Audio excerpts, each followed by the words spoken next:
closed session. May I have a roll call, please? Student trustee Perez. Student trustee Costa. Here. Trustee Lee. Here. Trustee Cho. Here. Trustee Tejada. Here. Vice President Walker. Here. Thank you. We have an agenda. Are there any changes to the agenda? There are no changes. Move to approve the agenda. Second. All those in favor? Aye. Aye. Aye.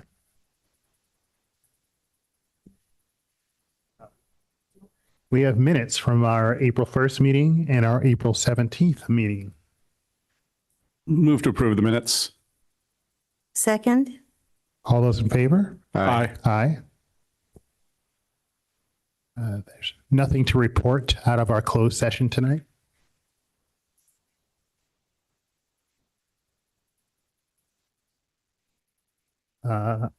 Agenda item 11A, our April Student of the Month.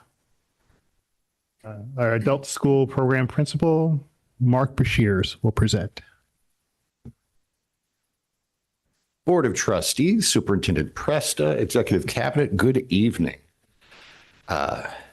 Every year when I poll our teachers to get the Student of the Month, I get multiple names. They're all deserving. They're wonderful.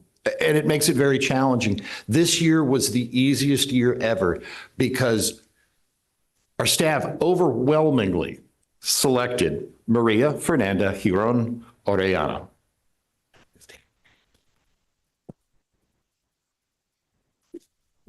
While I get to read a speech all about you. Maria Giron is a student in the district's adult school program. This year, she will be completing her English language studies. That means she's gone all the way through advanced, in addition to completing her high school equivalency. To accomplish this, Maria has been taking classes in the morning and evening, knowing that by putting in the effort now, she has a greater chance of fulfilling her ambitions more quickly. In addition to being a great and eager student, she's a cheerleader for her classmates and an inspiration to us all. Her ESL teacher, Andrea Jesse, had this to say about Maria. Maria is a delightful student. She is always enthusiastic about the lesson and about working with other students in class. She's shown an enormous amount of improvement over the last year. Her mother, whom she calls her best friend, also studying English here at the Jefferson Adult School. Maria looks forward to her upcoming academic adventures at college following graduation from both the HSE and ESL programs this May.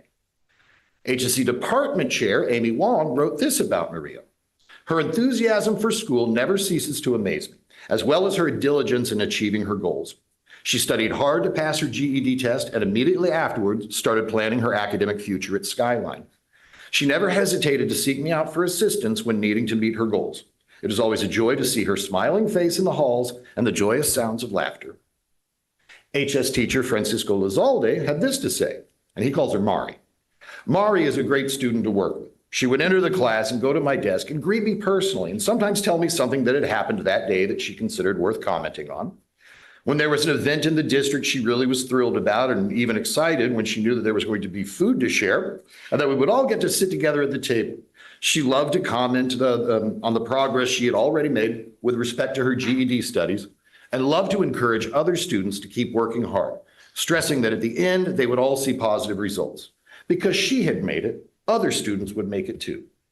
She was nervous when the time for testing was approaching, but so happy when she knew she had passed an exam. We all, teachers and students, are so proud of her. She has surely been paving a path of success to college where she dreams to be soon continuing her education. Our very best wishes to her. And again, so many of the staff were reaching out to me specifically that she should get this honor. Our transition navigator, Twyla Faye Eva, shared this. Maria is such a kind and soft-spoken student, but also incredibly focused and determined. What stands out about Maria is how proactive and deeply committed she is toward her education, often asking thoughtful questions and taking initiative to stay connected with staff to ensure she's on the right path. She's also a very caring person. She'll pop her head in just to say hi or check in, and she's always mindful and respectful of my time with other students. It's those small, thoughtful gestures that really show her character. Maria's next step is continuing her education at Skyline College this fall. She worked hard to get here, and I know she's going to do great things. Finally, adult school counselor Lisa Lee wrote this about Maria. During my time at Jefferson Adult School, I've had the pleasure of getting to know Maria Giron. Maria is a kind, thoughtful, and goal-oriented individual. When Maria enrolled with us, her goal was to earn her GED certificate and continue her education. Despite the challenge she faced, such as staying motivated, staying focused, and learning new material, she never let those obstacles stop her from reaching her academic goals. Maria's resilience and determination are truly remarkable. She's unlike any student I've ever met. Overall, I've been extremely impressed with Maria's performance as a student. She's shown tremendous growth during her time at Jefferson Adult School, and I feel privileged to have witnessed her transformation. And then she said this, Maria, I am so proud of you, and I can't wait to see all the amazing things you will accomplish as you continue your journey. It is my pleasure to present to you Maria Fernanda Giron Orellana, JUHSD Student of the Month for April 2025. Thank you so much. I'm sure the board would receive. I just want to say thank you. I'm so grateful and excited. And this is one proof that all my effort is worth it. Thank you.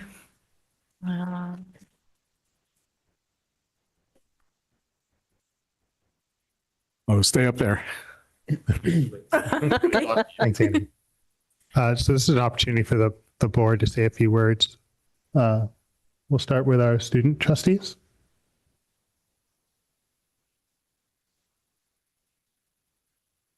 Do you want me to start? Yeah. Okay. So right now this week. Oh, okay. I'm so sorry.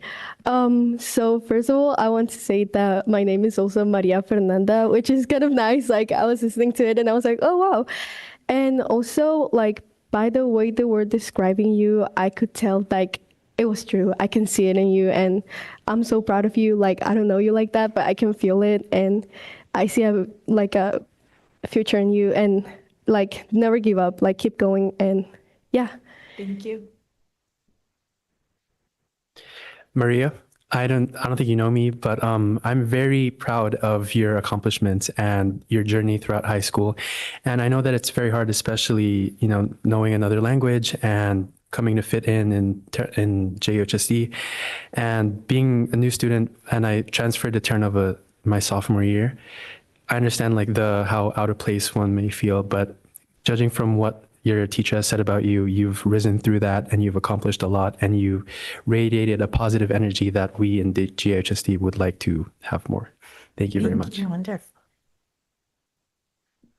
Hello. I just want to say congratulations from the words that were said about you. You sound pretty amazing, and I just want to say congratulations on this accomplishment. Thank you. Yeah, I as well just want to say good job with everything. Proud of your accomplishments that you made. I know it could be hard, especially with a lot of challenges going on, but you made it and you did it. So good job. Thank you. Maria, incredible work. We are very proud of you and what you've accomplished, and you should certainly be proud of your accomplishments and really can't wait to see what you're able to do going forward. You've really set yourself up for success, and I know you will continue to be successful in whatever it is that you choose to do. Keep up the great work. Thank you. Just want to say congratulations, Maria. Truly incredible. A little bit of a personal story. You remind me a lot of me. As a first-generation immigrant, came to this country, didn't really know how to speak English, was not my first language. And if I can do it, just watching you beam and having your teachers say all these things about you, I strongly know you're going to go places. So let your light shine, own your stage, never back down. All right? Let's go get them. Thank you. Hi, Maria. Congratulations to this deserving award. Just that everyone in adult school, you're the person they thought of when this came up.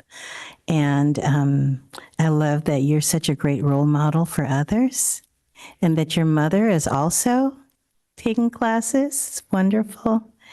And that you're so thoughtful, caring, and kind. And just for your counselor to say, you're unlike any student I've ever met.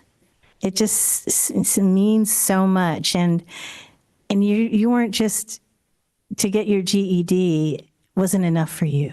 You're going to Skyline. Yeah, I went to Skyline, and I know that you're gonna go far because you've seemed so driven. Even though you're very soft-spoken and humble, I could see that there's so much more and that you want for yourself and your family. And I also want to congratulate your family for all of your dedication and hard work in supporting this amazing young woman. Congratulations. Thank you so much. Maria, congratulations. It's nice to be in a position where you get to see someone's hard work pay off. And I'm just really happy for you that this has worked out. We're and your principal specifically are so pleased that we can give you an award like this to reward your hard work. And it also kind of makes us think this is why we offer these programs. This is why the people in the district, work hard to set up for student success. I'm happy it's kind of a big happy circle of good vibes. So as our president would say, keep doing what you're doing, setting goals, working hard, meeting them, setting new goals. I'm happy to be here tonight. Thank you. Thank you. I always get to go last, and then everybody said a lot of the good stuff. But what I really want to say, there were some words that jumped out at me that were written about you: focused and determined.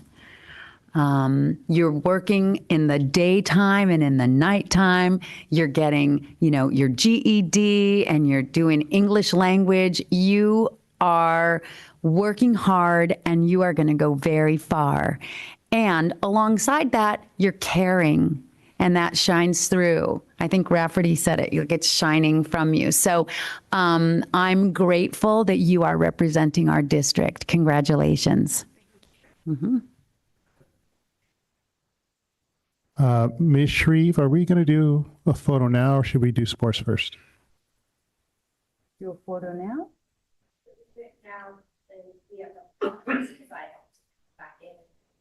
You let us know what you'd like us to do. I think if we do it all together, it's better. Okay. Okay, so we're going to do some athletic presentations, and then we'll take pictures, okay? Okay. Okay. Thank you. Mhm. Thank you.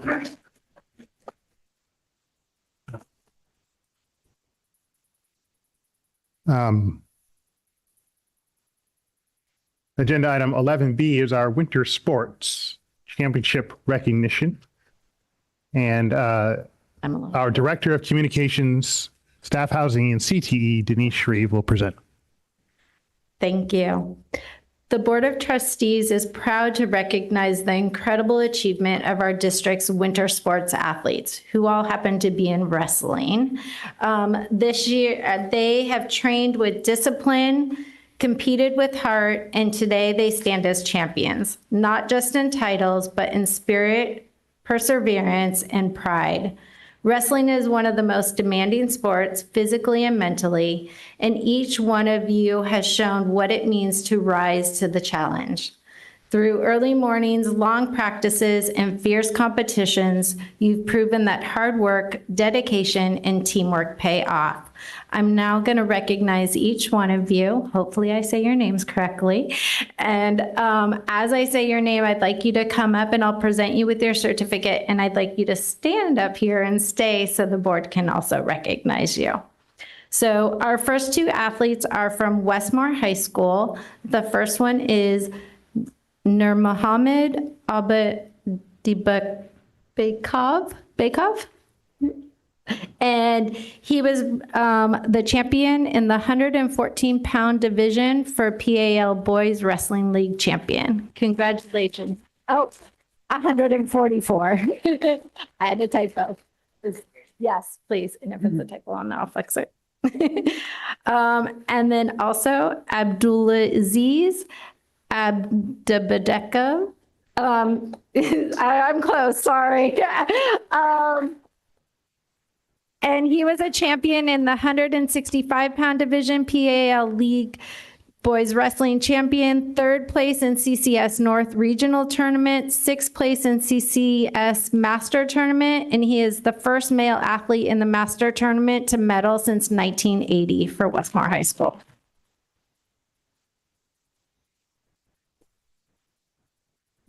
Next, I will recognize Terra Nova High School. First is Ava Mendoza, and she is placed in the 130-pound division, PAL Girls Wrestling League champion.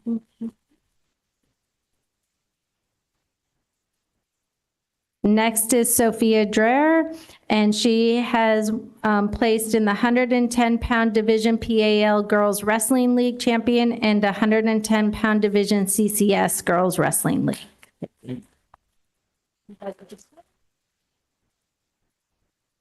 And last is Oceana High School, Angeline Galan. She had placed in the 100-pound division, PAL Girls Wrestling League champion.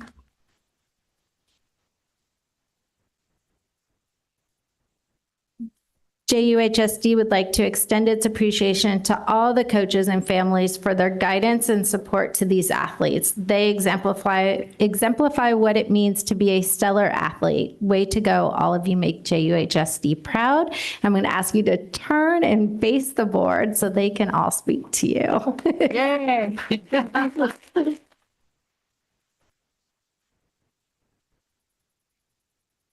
Student trustees? First of all, congratulations. Like, it actually sounds very amazing what you guys do. Like, I cannot imagine how hard it can be. And like, I admire your dedication and hard work. I would also like to say congratulations for being able to balance both schoolwork and athletics. Like, having academics and athletics is a very valuable thing. So congratulations. Knowing how strenuous wrestling is and how much it takes your time and your energy, and even like with your diet and lifestyle, it just really impresses me how you guys are able to keep up with your academics as well. And knowing Ava and Sophia, especially with Sophia being in my AP chemistry classroom, it is very impressive that you guys are very up to date. And especially since Sophia knows a lot about the AP chemistry equations, which is honestly just so difficult. And on top of that, with the wrestling, it's just really impressive that you guys are having all these multiple lives that you're living at once and just overall balancing them very well. So I applaud to every single one of you, and thank you very much. Sorry, I just want to say congrats to all of you. I do swim at Oceana, and so like I know how a stamina also like skill kind of sport is really difficult, and I would never be able to make it to the level that you guys are all on. So I just want to say that's really impressive. And yeah, again, just kind of echoing what they're saying, like balancing school while also being so successful in sports like you guys are is just really awe-inspiring. Yeah, I would just like to add on and say good job to you guys. Congratulations. I know when it comes to a sport, you sacrifice a lot, personally, mentally, especially balancing like your schoolwork out and stuff. So congratulations and good job for working hard. Wrestling's in the house. That's awesome. Really just great job, guys. I mean, all of you.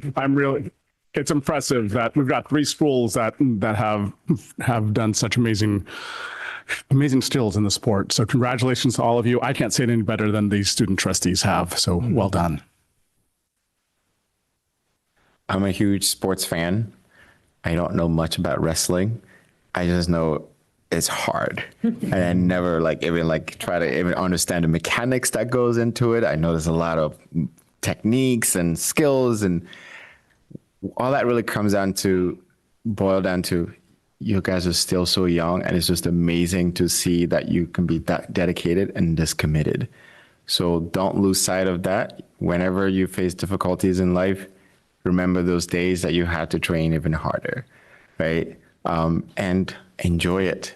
You made us proud, and we're getting you an athletic trainer, so you guys will get even more stronger. So Yes. Yeah, finally.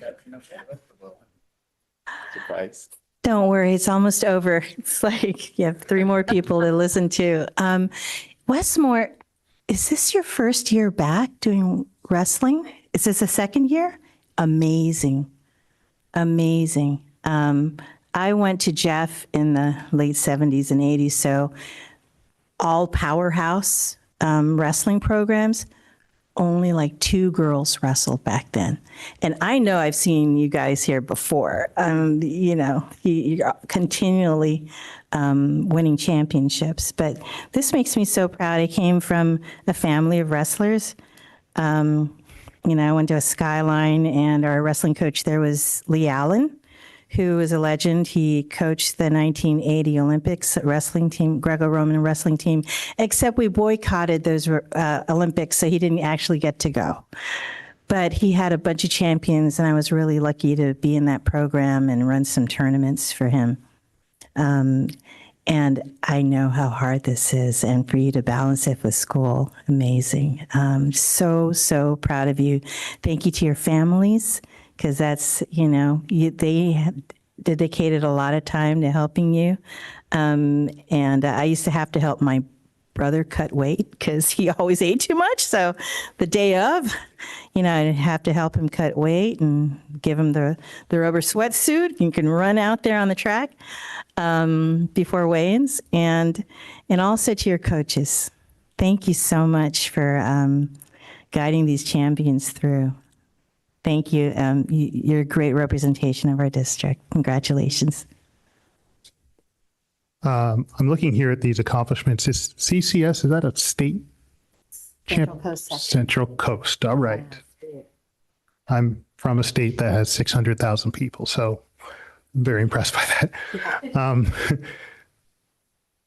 So I don't know a ton about wrestling. I tried it in 8th grade, and I remember a couple of things.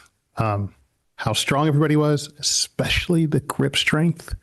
And then Trustee Cho mentioned technique. And I remember one guy beating the pants off me and telling me what the next move was going to be. It was like getting clobbered in a chess match that hurt. So congratulations for being able to do all that planning, to have that strength, to do that training, and to have success. I'm thoroughly impressed. Great job. Congratulations. I am impressed. I want to echo what some of the students said. I know what goes into being a student athlete just in general, but you excelling.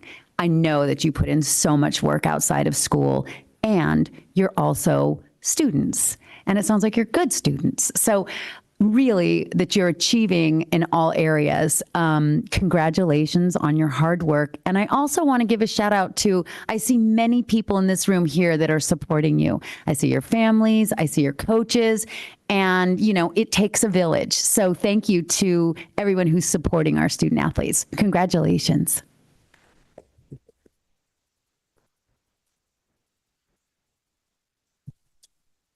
So now we're going to take some pictures. So with us too. So we're going to move over here, and Ms. Shree will organize us, and let's not forget your families.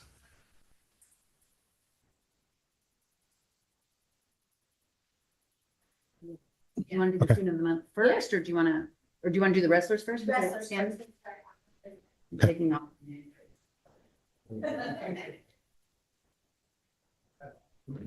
I'll take pictures outside in the lobby with families and coaches.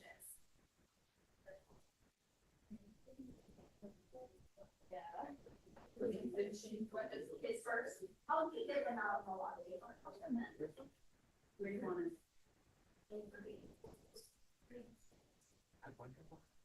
No. They're on the side. You'll see. Your guys' holidays.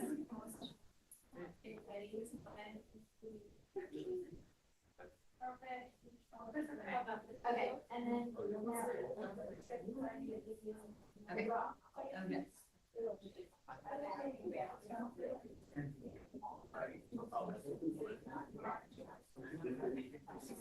Okay.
Now, if I can have the wrestlers and the coaches and families who are in the lobby. Okay, don't forget to-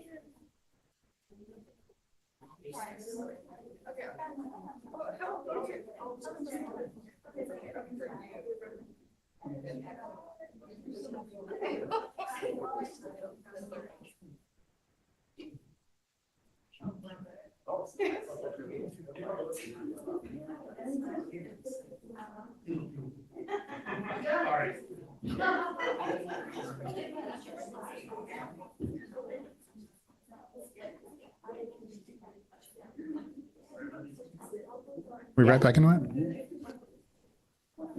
Okay. Thanks, everyone. I think most people are outside, but thanks everyone who came to support our students who we commended tonight. Agenda item 12A, the board report. We will start with our student trustees.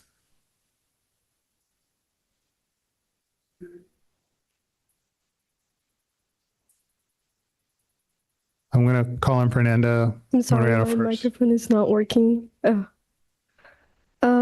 All right, so this week the CASP tests are happening, and it's mainly for sophomores to practice and juniors to actually do it. AP exams are coming soon. Awards night are happening soon. Earth Day happened recently, and they did stuff to related to it to celebrate it. Prom is this weekend, and progress report is due this Friday. Thank you.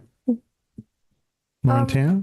For Westmore, actually today FBLA is heading to Anaheim for their state conference, as well as this week I believe our choir and music programs are going to New York to perform. Nice. And we have rally next week, and our theme is safari. Ms. Tam? FBLA is Future Business Leaders of America. Yeah. And if I'm correct, Westmore has a bit of a tradition with that group. Is that right? Yeah. Good stuff. Thanks. Mr. Perez? So for Terra Nova High School, we had a rally last week, which was an Avatar: The Last Airbender theme. And we also had a canned food drive outreach, which is still happening until the 25th. And moreover, we have the Special Olympics this Friday, and we had student government elections, which were held last week, and officers were announced for next year, last Friday. Moreover, we have prom upcoming this May 17th, and our last track meet is tomorrow. And we also have the Mamma Mia play in progress, and they will be airing later this April and until May. Thank you. Thank you. Mr. Presta? Okay, so stuff happening at Oceana. Spring elections are coming up. We have speech practice for prospective officers tomorrow. Prom is coming up, which will be exciting. It's early May. The theme is Starry Night, which will be very fun. The rally is also coming up, and the rally games and days and theme will be announced pretty soon.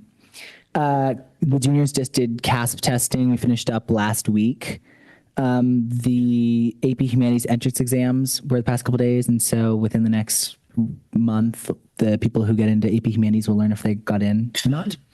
And winter sports are kind of coming to an end, like track, swim, and tennis. I know we have our last swim meet before PALs this Friday. I think that's it.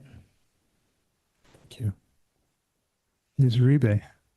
So currently at Thornton, we're working on a mural for one of our school walls. So there's a lot of prepping going on right now. Today we had a group come to the school so students younger than 18 could register or pre-register to vote. And final credits are due in the next couple of weeks for seniors.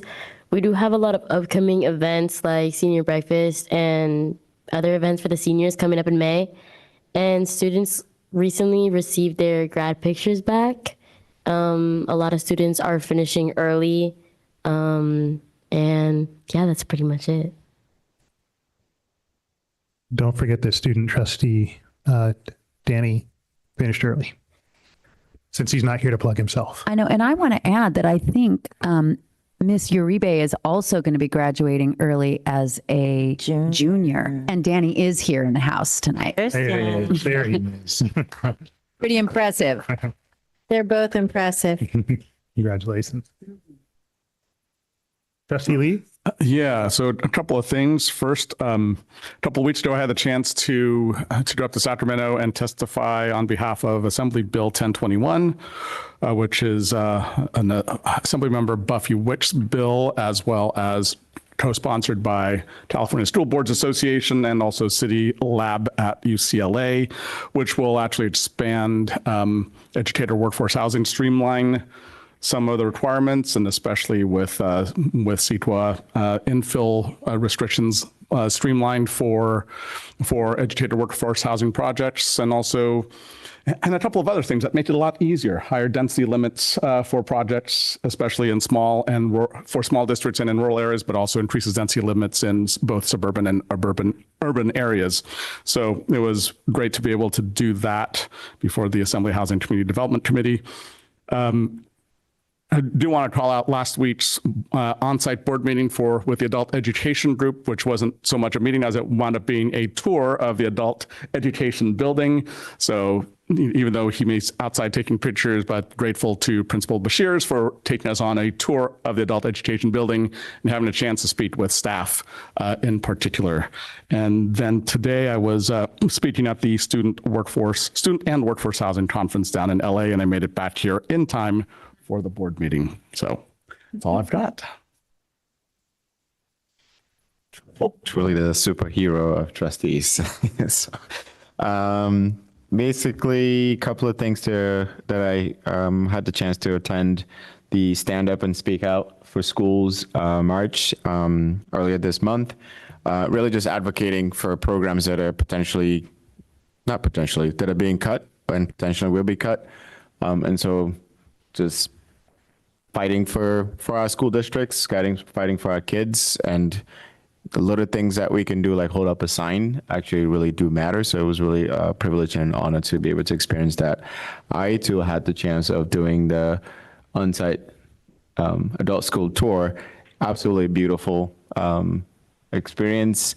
Got to see real life training that some of these kids get. And I'm like, wow, this is really cool. I got to get a free soda. So I still want to pay for that soda, but she wouldn't let me pay. So I'm happy to pay whatever she wants to me to come back. Well, I attended a community event for celebrating the 10th anniversary of the Daly City Arts and Culture Commission.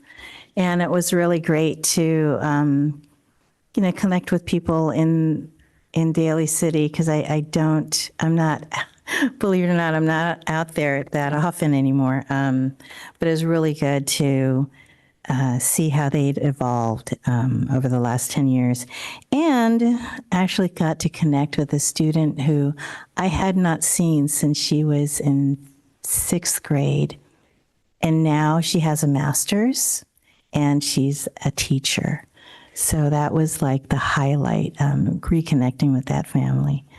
And I went to also say that we spent 5.5 hours here at the district office on Saturday, going over the LCAP with Ms. Baca, Ms. Presta, and Ms. Van Raphorst, and the budget. It was quite illuminating.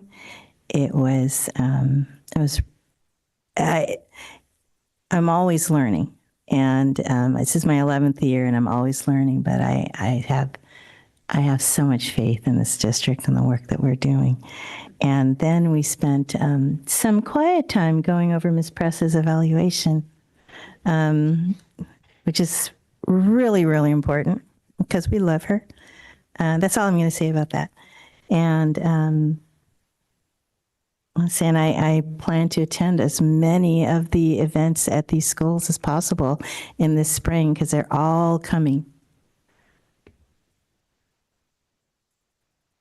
I was at many of these events that my fellow trustees have mentioned, and I thoroughly enjoyed them.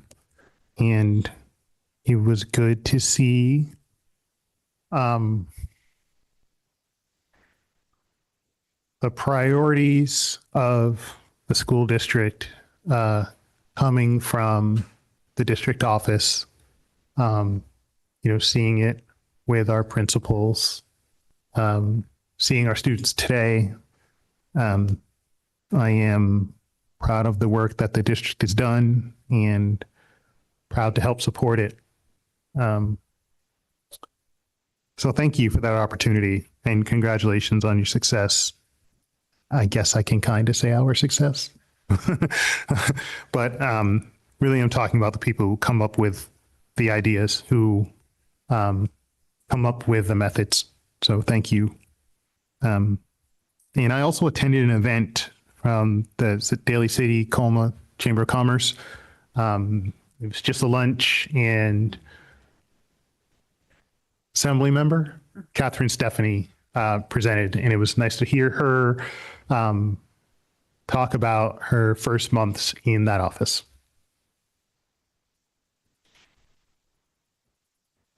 I guess this is our my turn, huh? report. Yes. Okay. Thank you. So I'm going to lead with the fact that our room is filled with our student trustees tonight. And so last night was one of our final, they have one more meeting for the year, but last night was our probably the last big meeting that they had. And I want to say very publicly how proud I am of all of them. They've done a wonderful job this year, and we will all be hearing from them later. But I just want you to all hear me in front of the board saying, thank you, you've done a great job. So some of the things I attended, thank you, Rosie, for remembering that we spent Saturday in a board study session. I want to thank the board because they really give a lot of their time to serve our community. And I want to thank Ms. Baca and Ms. Van Raphorst as well. We had a really good and really productive day. Last week, I was very happy to attend the AXA Region 5. AXA is the Association of California School Administrators. So they recognized Victor Zhao as he was honored as the co-administrator of the year. So that's a big honor, and many of us attended a dinner for him where he was highlighted. That was last week. And I also want to say there are so many things starts in April, goes through May, all the way to the end of school. There are so many culminating events. There are so many end of the year plays and music programs and, celebrations. There are so many things. And I really actually wish that I could go to all of them. And I can't. I try to go to what I can. I'm looking forward. I will be at Mamma Mia this weekend at Terra Nova, and I will be at Fame Night. What does Fame stand for? Fine Arts, Music, Entertainment? I don't know. Fame. We know it's Fine Arts at Oceana. And so I'm going to those two things. And this is a really fun time of year, actually. It's when we just sort of get to celebrate all of the work that people are doing all year long and the students. So, yeah, so that's it for me. Thanks. Fame. I want to live forever. I know. I almost did that. I almost broke out into song, but Leave it for me. refrained. Are there any board subcommittee reports? No.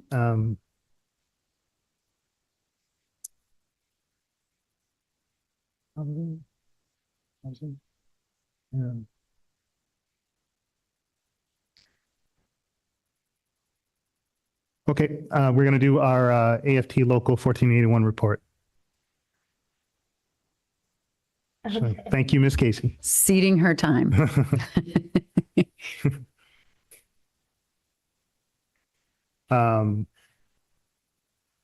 Okay, 13 is informational only, right? You. 14, consent agenda items. Move to approve consent. Second, All in favor? Aye. do So I go we? straight to 15, is that right? Thank you. Is there any public comment? Clerk Tejada. No public comment at this time. Discussion items 16A1. Our student advisory council presentation. Ms. Presta. Thank you.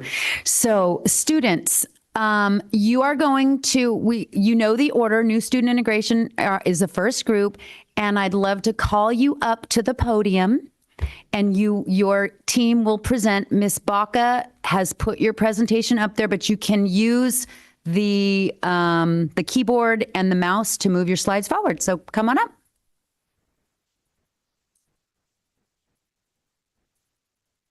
Trustees have separated the presentations into 3 parts because there were 3 groups. And make sure that you speak into the microphone because it's being recorded, and also speaking clearly and not too fast because we have interpreters. You got it. All right. Well, thank you so much for having us tonight. And we're going to do introductions in the following slides, so I won't read out everybody's names, but we are the New Student Integration Subcommittee. My name is Violet Schuler. Though I'm not a multilingual learner or a new student at my school in the district, I have grown up in an area with a large population of these people, and it's been very interesting to me to observe the different classes that they take and even sometimes the different treatment that they receive in school. So immediately this was an area of interest to me to explore, and I am very thankful that I was able to get information on this within my school. My name is Evelyn Carrias. I go to Jefferson High School. And when I transferred to Jefferson, I was part of the ELD. I was considered an EL student. So I experienced a lot of things when I joined Jefferson. So I just wanted to improve the system and help the students like me. Hi guys, I'm Natalia Alvarado, also from Jefferson High School. I as well came from another country not knowing the language. And well, I was part of ELD, but not during high school, but I know how impacted it is of learning as you get older, another language. So I wanted to be part of this presentation because I'm always like hanging out with people. Hi, my name is Lyle Lacombe, and I go to Terra Nova High School. Being on this subcommittee has just been a really amazing experience learning about and also learning the resources and how to help people who are multilingual learners.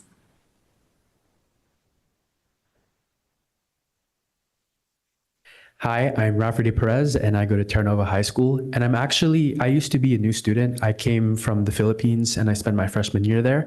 So I chose to be part of this new student integration subcommittee because it really was important, and it was very personal to me.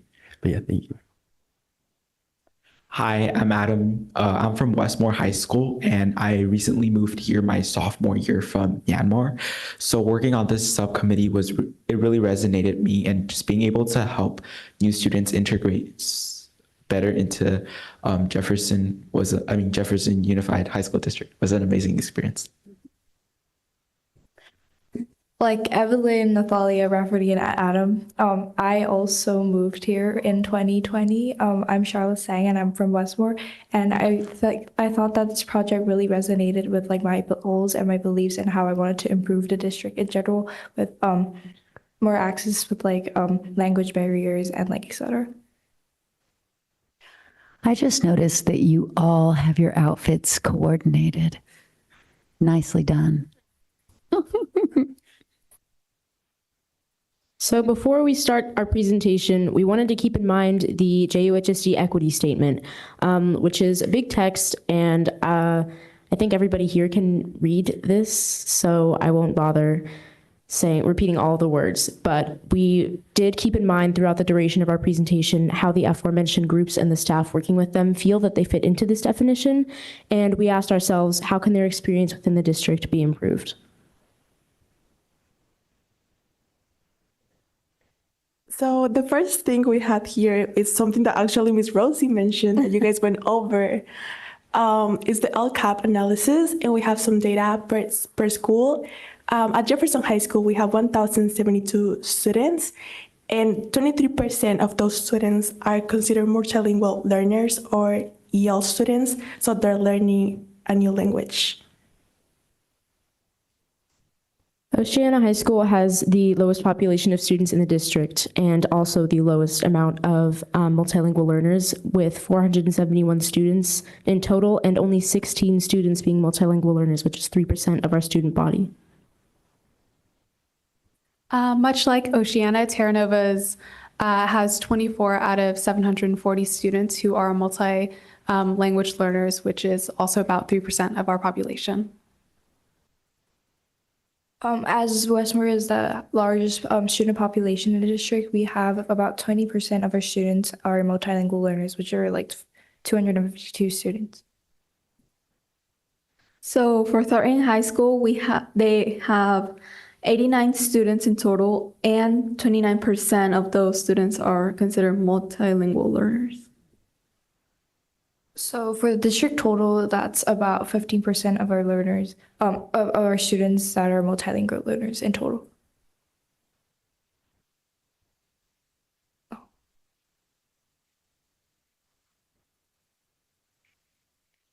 So we made a list of the current issues that our schools are facing. First, we have Jefferson, and we can see the lack of involvement in student activities for multilingual students. They're not as active in clubs, sports, or extracurricular activities, and we also have not enough outreach. For Terra Nova, we saw that mainly there was a lack of awareness from the multilingual learners, as well as like staff who were advising or teaching them about activities around campus, as well as lack of connection with other students on campus. For Oceana, since we have such a small population of multilingual learners, we actually took an approach where we turned to the staff who work with these kids and we asked them what their thoughts were. And some things that came up were not knowing how or where to best support students. They really did not want to have any stigmatization of multilingual learners be perpetuated in any of the course material that was being taught, or any or just any assumptions made about these students. And another concern was time management during these support periods. These staff didn't want the periods for multilingual learners to turn into study halls. And they even wondered if this period was required because the multilingual learners at Oceana tend to be higher performing. And we also had some concerns about garnering school-wide coordination, so it wasn't just one staff who was designated to work with these students. And besides multilingual learners, since our subcommittee also has to do with new students, we were wanting to work towards standardizing each administrator's introductory presentations. After interviewing administration at Oceana, I became aware that it wasn't just one person giving presentations, it was multiple, and some students reported different experiences with these people. So standardizing would mean that everyone gets an equal opportunity to learn about what Oceana has to offer. And finally, We wanted to include counselors more in new student orientations as they're a great resource for mental health as well as financial aid or other resources for families. As mentioned earlier in the LCO analysis, Westmore has 15% of their student population that are ML learners. So we are unable to reach the multilingual students because it is so niche, and therefore is when we plan our school events, sometimes there's also a poor connection between the ML leaders in our school versus like student government events or any club events in general, and they're not informed about all those events. Additionally, there aren't any like multicultural appreciation or cultural events that are happening in our school, which is, for example, like International Cultural Day. But to add on to that, there is also a little, like not a lot of recognition for Westmore, for the ML leaders. I know that they have stepped up, but I don't believe that the community is informed about their existence, and therefore they should be more accredited.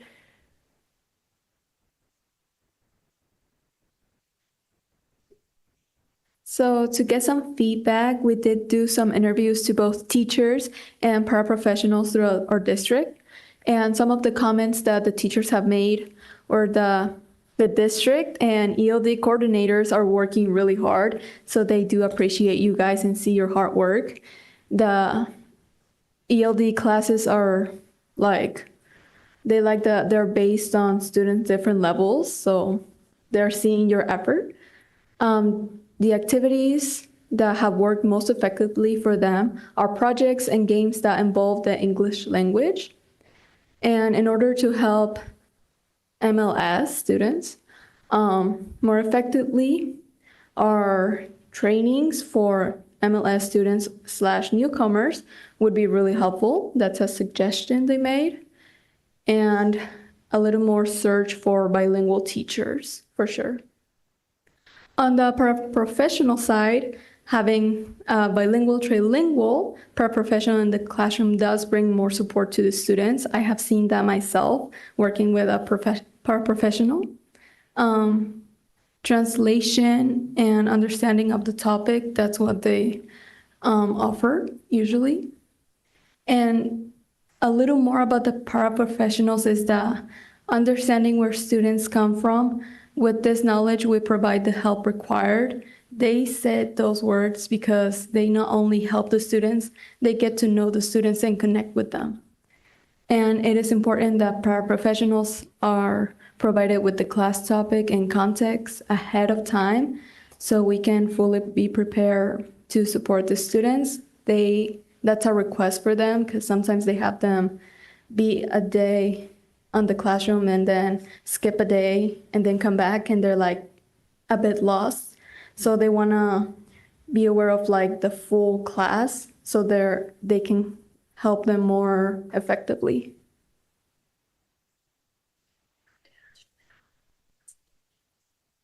So going more into detail about ways our ELD program can improve at Jefferson High School, I would think that designate a section or like a unit in the ELB and newcomers classes to teach more practical and daily language that they can use.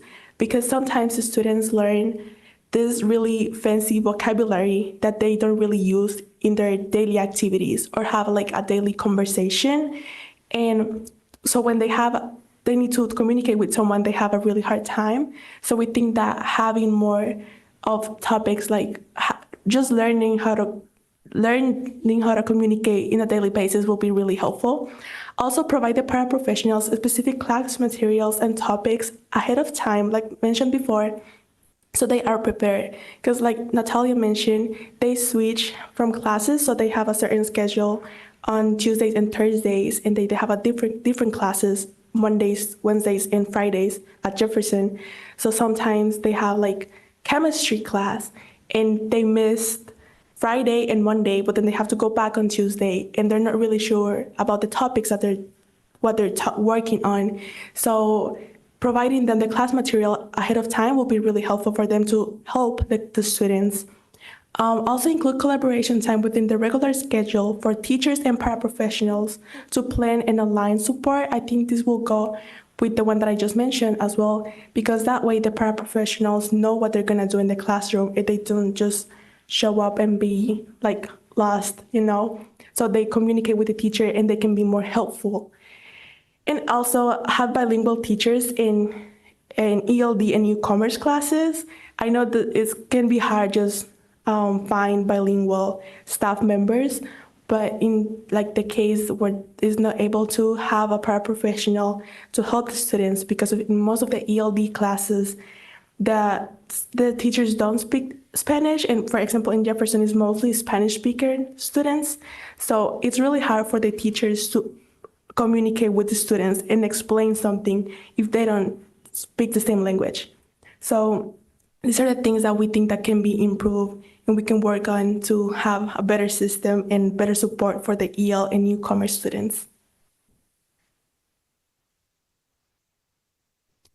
All right, so a little bit of history about ways that Oceana has attempted to support multilingual learners in the past.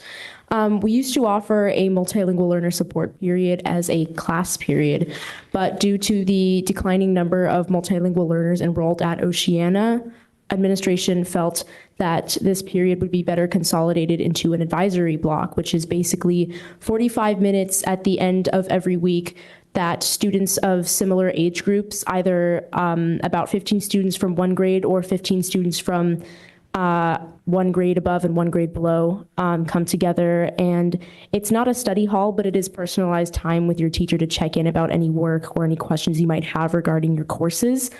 And this was an area of concern for the advisor because they did feel that it was a study hall and it functioned as a regular advisory as opposed to one that was actually functioning to service these multilingual learners. So last year we began offering it as a flex time, which is an amount of time equivalent to an advisory period that we offered one day out of every week for the students at Oceana for multilingual learner support for individual work time. And I believe this year it is a preparatory period or a flex time again. But yes, it is the same staff who has been doing the advisory that has been doing the flex time, and they're the person that I was lucky enough to interview to get my information for the slide.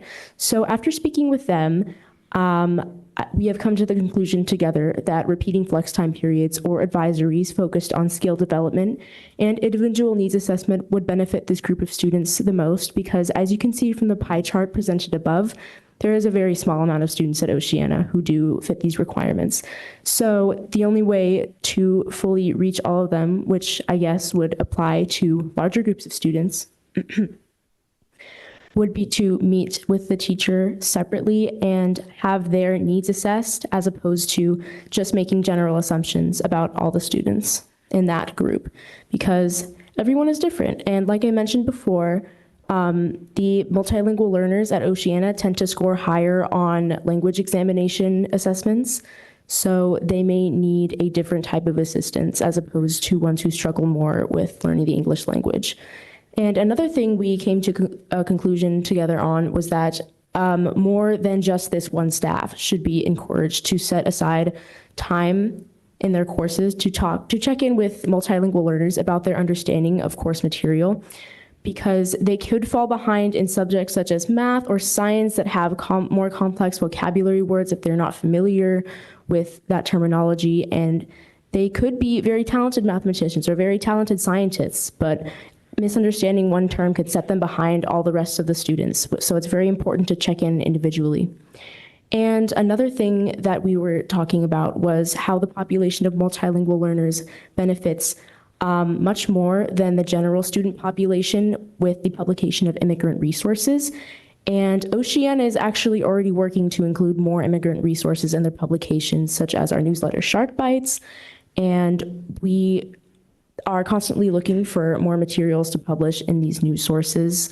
The process for choosing which events to publicize it goes through our principal, Ms. Torres, and she checks the sources to see Usually, if they come from the district office, they are deemed reliable and immediately put in our advertising.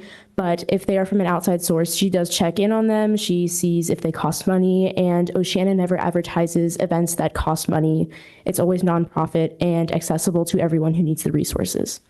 So speaking more on new students, for transfer students, Oceana did mention that it is an area of improvement for transfer students, their experiences and their orientations offered here.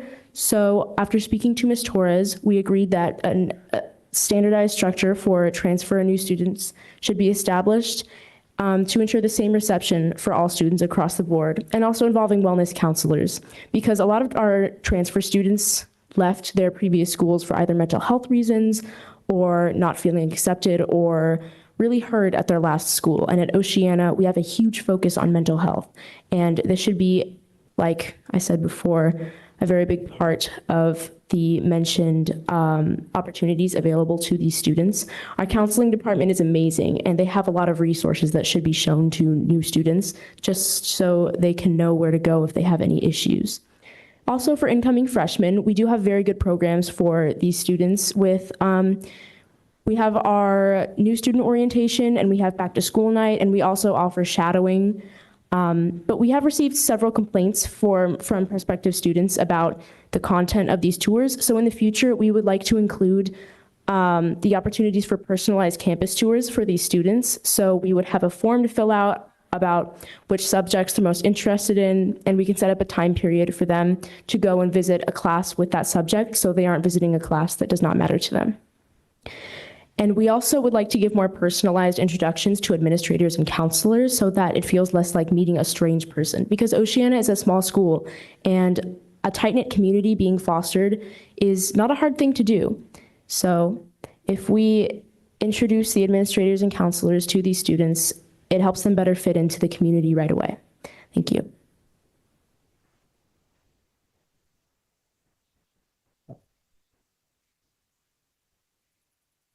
Hi. So for Westmore, in ways to improve, we actually had an amazing CTE student who's doing the computer science pathway, Shuming Tiang, which is a student at Westmore. And the trustees and her, we collaborated on this website called Breadcrumbs. And you're more than welcome to scan the QR code to go to the website.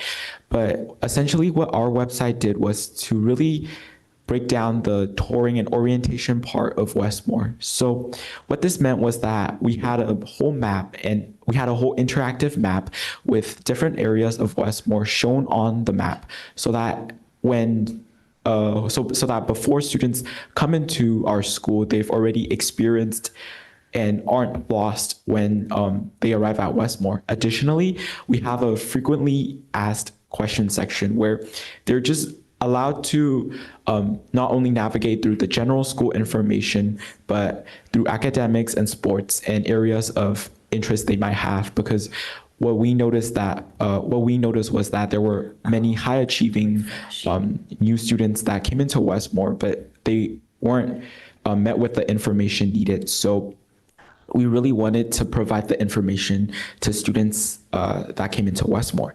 Additionally, some suggestions that we have for Westmore was just going off of what fellow trustees have said, this really humanized connection with our school administration, because we feel that they are really important people, but at times they may seem really intimidating to approach. So just having this connection between whether it's transfer students or ELD students and our administrative team would really improve the relationship between Westmore's students and the district overall. Thank you.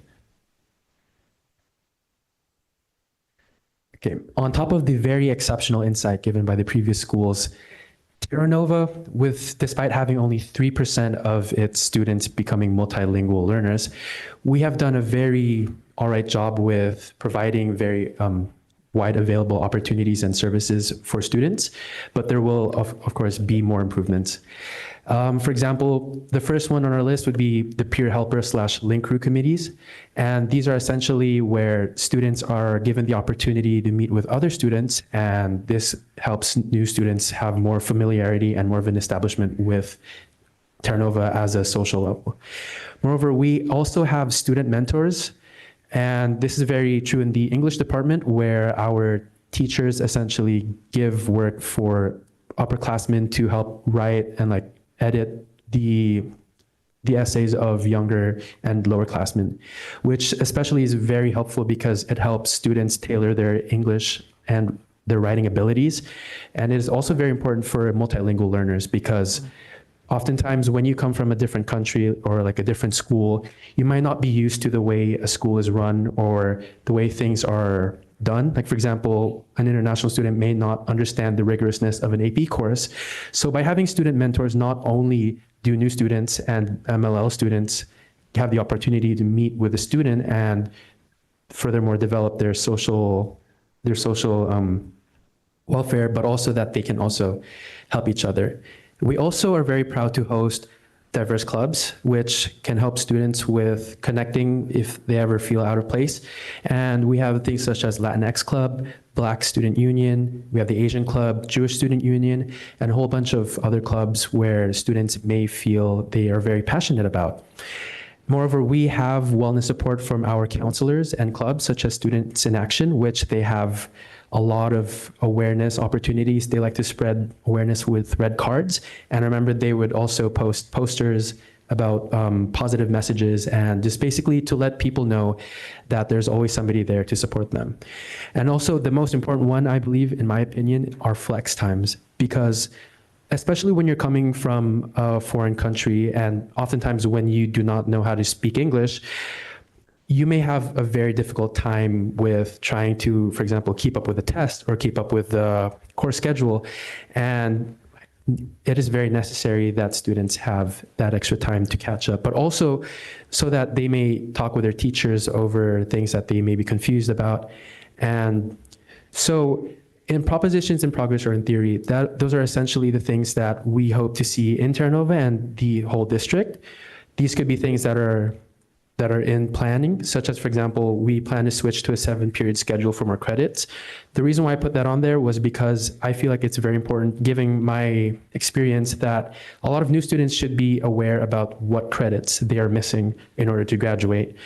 And there should be more awareness on extracurriculars and opportunities. And I feel like the CCC is not necessarily enough, although they do post a lot of emails on scholarships and other things. I believe that we should foster more growth within student-teacher conversations and classrooms. And it is through those conversations that students are actually very touched and they're very more moved to join. For example, I joined this committee because of Miss Presta, and she actually recruited me while I was playing badminton, so I was really grateful. And so we also really hope to have more counseling program for new students, which is essentially what are some things that we may know, for example, for graduation requirements, but also things like what are some classes that we may take that's very interesting or things that can help assess new students and their academic capabilities and help them further grow more. Yeah. To recap what each of the schools and presenters have said today, as a whole, JUHSD students, and especially our multilingual learners, generally see less outreach and communication within the staff and students, and there's a lack of awareness on specific opportunities that they should have access to fully integrate within their schools. So we're proposing that the district and schools individually should focus on garnering more student and peer support so that they're able to, assimilate more into each of their schools' social structures, and especially ensuring that staff working with these new incoming students are aware of events that these students should be able to participate in. Oh, and thank you. Thank you.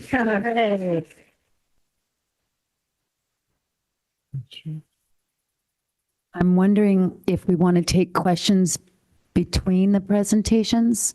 Yeah. Okay. Yeah.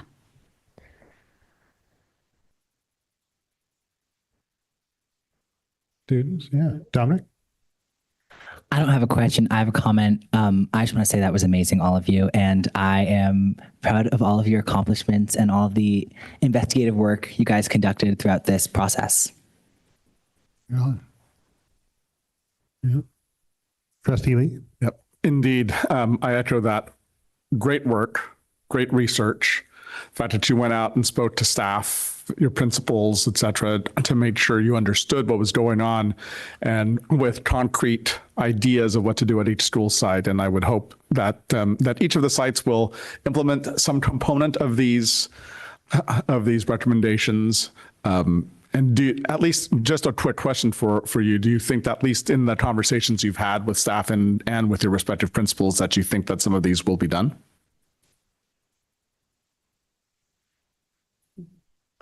I think definitely because a lot of the staff that we have spoken to have been very open to not only talking about these ideas, which is a very, very important first step, but being able to implement them as well and reaching out to students in particular. Great, fantastic. And Westmore, great job on the map. And that's incredible work. And I would hope that the other schools might want to do something similar, just a hint, you know. Yeah, more of a comment, and I think Trustee Lee just stole my comment. It was about the map. Just something which I feel like is often underlooked, just giving that resource available on the palm of your hand, it's just relieves so much anxiety. And as you guys hear me preach every week, I'm up here, I'm all about healthcare, wellness, and like living a life that is fulfilling. And, you know, that just being able to relieve that level of stress from somebody, you've already taken down a barrier. It shows that student that we care, right? So yeah, I echo that. I think all the other schools should take some notes. And Wow, tremendous, tremendous work. Really proud of you putting this together. I know you've all of the groups have worked so hard on this, and yeah, I especially like how thoughtful everybody is, especially those who came from other countries into our district. It's not easy. English was not my first language, but I was very young, and I learned to speak English like as 5 or 6 year old. So it was just a lot easier for me. But I'm just curious, when did you forget? Huh? Okay, Charette. But I remember when my cousins came here from the Philippines, I had to enroll, I was only 19, but I had to enroll like 5 of them into our schools, and they struggled. And and the big thing was I didn't understand was, how are you going to learn English when your teachers don't speak Tagalog? I don't know. It must be really hard to teach students learning English. It's so much harder for the students.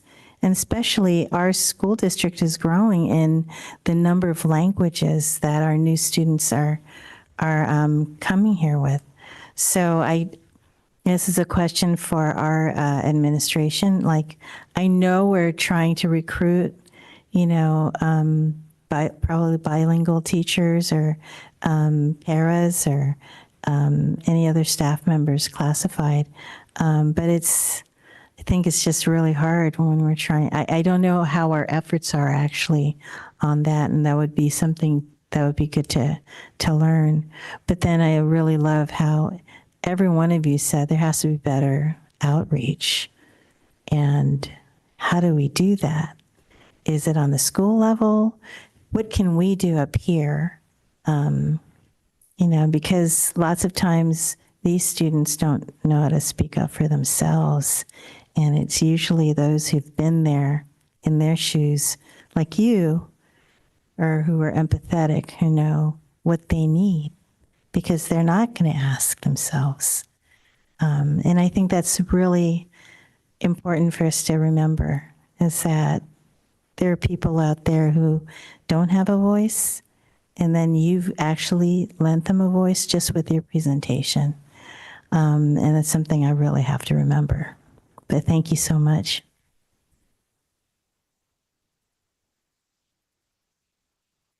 Thank you, and great job. I think that my big takeaway is to do what I can to be a part of next steps. It's, really nice to sit up here and take the credit for all the hard work that everyone does. And I think the great part about that is you get to empower people to do great work. And I think that what I can do is continue to empower them to do great work in this area. Thank you. I'm not going to say a lot. I'm just very proud of you. And I want to echo the sentiments that I think Trustee Lee expressed, just the degree of sort of research that you guys did and the interviewing. We've learned a lot as leaders in the school district that we learn the most by what we call empathy listening sessions. When we meet with students, when we meet with people and actually talk with them, that's when we really learn the most. So I'm just very proud of you. Well done. Thank you. If I can make one more comment. The website, I think could be really good to have it in multiple languages, right? So navigating, otherwise really awesome. Okay, nice. Thank you very much. We go to the next group. Yep.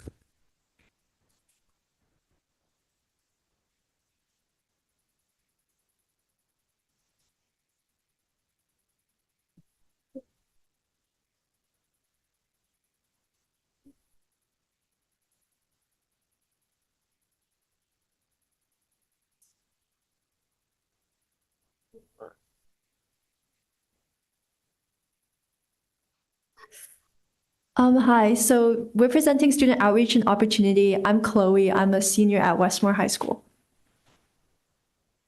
I'm Lauren. I'm also a senior at Westmore High School. Hello, my name is Ryan. I'm a sophomore at Westmore High School. I'm Avni Rajan, and I'm a sophomore at Oceana High School. I'm Caitlin Nguyen, and I'm a senior at Oceana.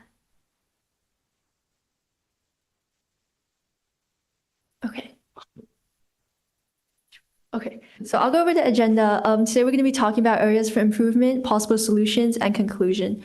So as part of our presentation, we interviewed various JUHSD students to gain insight on areas our district can improve in different categories, which is going to be in the presentation. We also came up with possible solutions that are student-led and that can be supported by the different schools. And we have a final conclusion as well. For a quick disclaimer, our group consists entirely of students from Westmore and Oceana, and although we solicited feedback from students in Jefferson, Terra Nova, and Thornton, we didn't want to make any bold assumptions about the student experience at all of the schools. So as a result, we wanted to make our presentation more generalizable to all schools.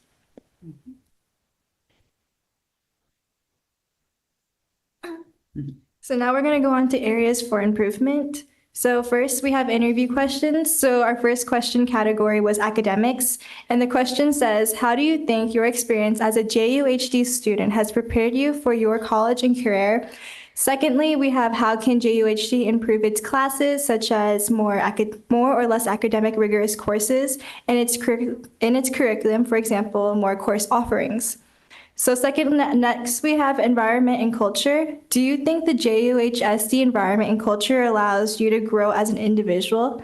And then for the second question for this is, what are the most critical areas of improvement you believe JUHSD should focus on based on your student experience? Lastly, we have student community. Do you believe that the clubs and programs provided at your school are inclusive and representative of the student body? And how can JUHSD better involve and represent students in its various clubs and programs? So over this, all of us went over we discussed some questions with other students and our peers from our school. And first, we have from a student named Arwen from Oceana, class of 25. She says the district can improve their curriculum by adding more language courses other than Spanish for students, also more practical skill classes like workshops and teaching kids about financial independence. So things outside of school that would be useful for outside life, like even growing up, knowing how to discuss money, things like that. And for Westmore, a senior quoted, "I wish that my school had more class offerings when it came to APs, maybe introducing honor classes for those who would like to challenge themselves a bit, but would not take an exam." As well as a sophomore said, "One way JUHSD can improve its curriculum is by adding more life resource classes where students can learn important skills that will help them as adults." Additionally, we reached to our ASB president, Julian Dalton, and he says, "Our experience offered at Oceana has a vast variety of opportunities for students to explore all types of subjects. My main concern as a senior, because of our declining enrollment rate, it gives less access for students to try different types of courses. This is due to the fact that we have the same electives for the last 3 years, taking away the chance for other students to try something new and different." Then we also reached out to a past Oceana student, and he says, "Students should be able to be comfortable with expanding their choices when it comes to learning about different subjects. What I have done as a high school student was enroll in a dual enrollment classes outside of school to receive college credits and be able to explore different areas. It also helps me prepare for rigorous college courses I'm presently taking at Cornell," according to Sauger. And then regarding the school environment and culture, one quoted, "I think that there should be more of a focus on more rigorous academics and push to challenge yourself more. I see a lot of people just staying where they are and not really taking advantage of the great opportunities like AP classes." As well as a sophomore saying, "I believe some direct impacts that JUHSD can improve on are challenges in inclusion and diversity of events, highlights of other ethnicities, other nationalities, and other special events of certain groups and individuals."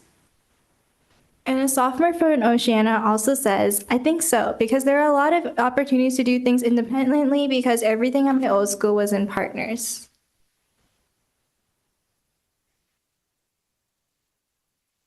Okay, and then some more student responses from Westmore regarding student community are, I guess, greater social media presence of lesser known clubs would be good because we all know about the bigger clubs at each school, but some clubs are doing great work and not achieving the same recognition.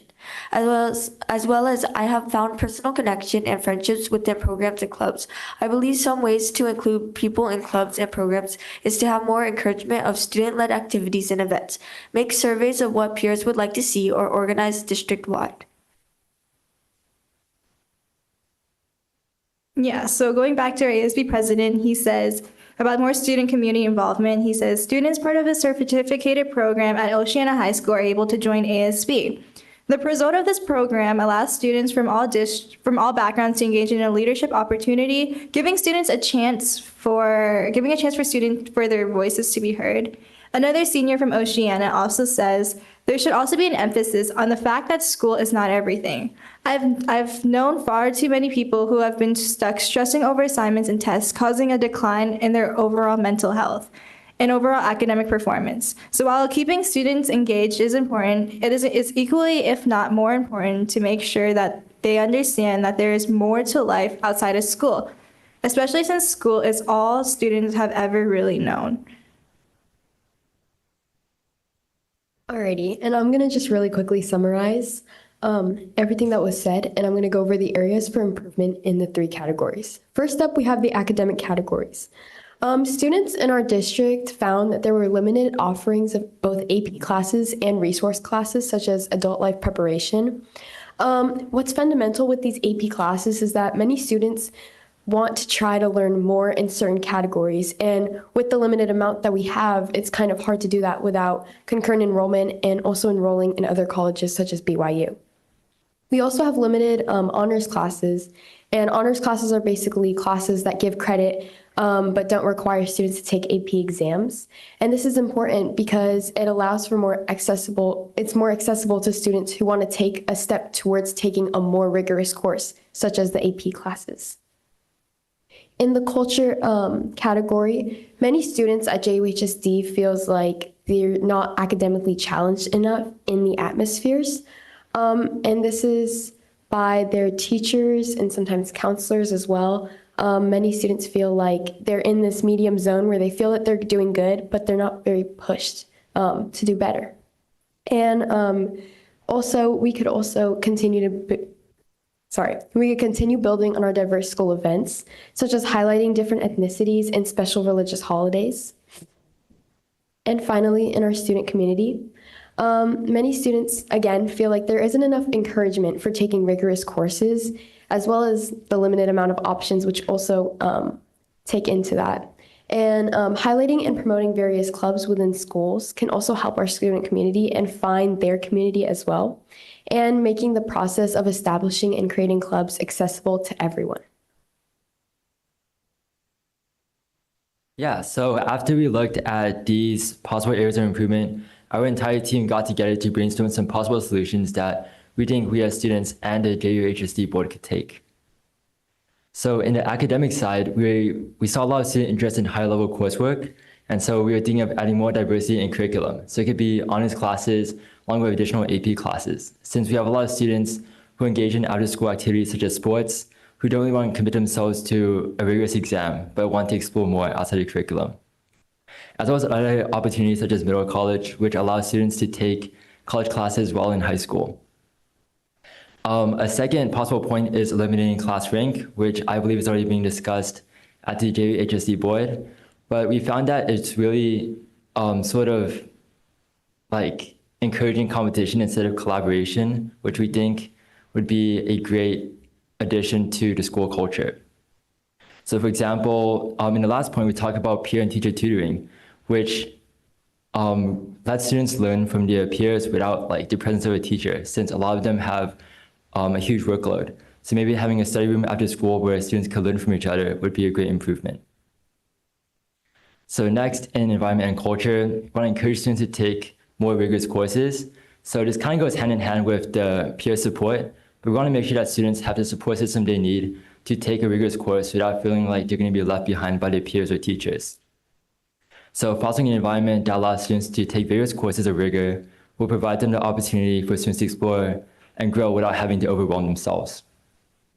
And lastly, this also goes with the culture factor that Avani mentioned earlier, but at Oceana, class stalls are allowed to be customized with their own personalized culture. And at Westmore, we have the Filipino Barkada Club, but it's only one of our cultural clubs at Westmore, and we think there's a lot we can improve on there. And lastly, for community, we want to support students more directly post-graduation, so better preparation in a college application process, especially for private schools, would be beneficial to a student body, as well as students who are interested in other options, such as trade schools. And the last 2 points are primarily about communication.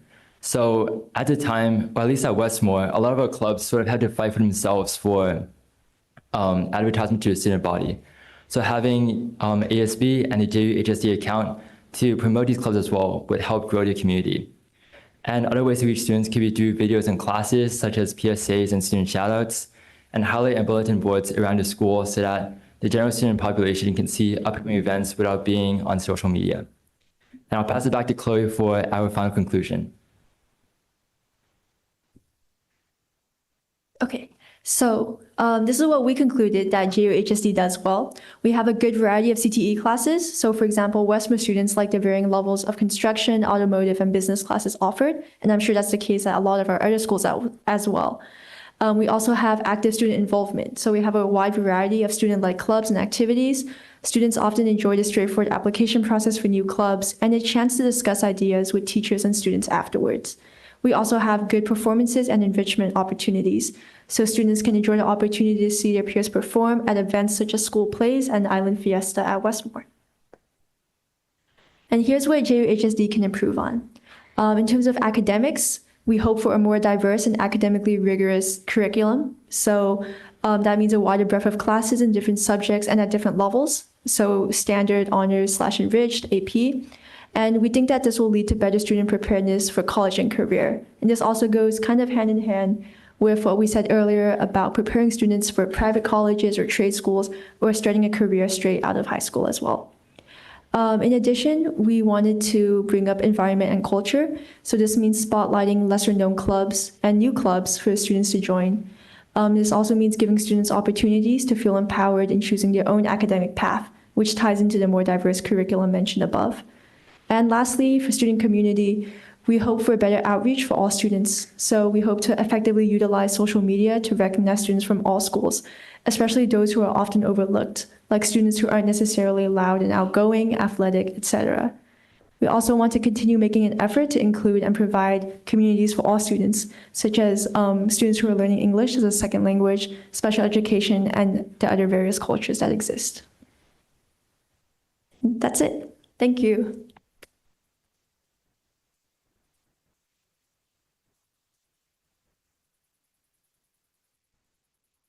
Board questions or comments?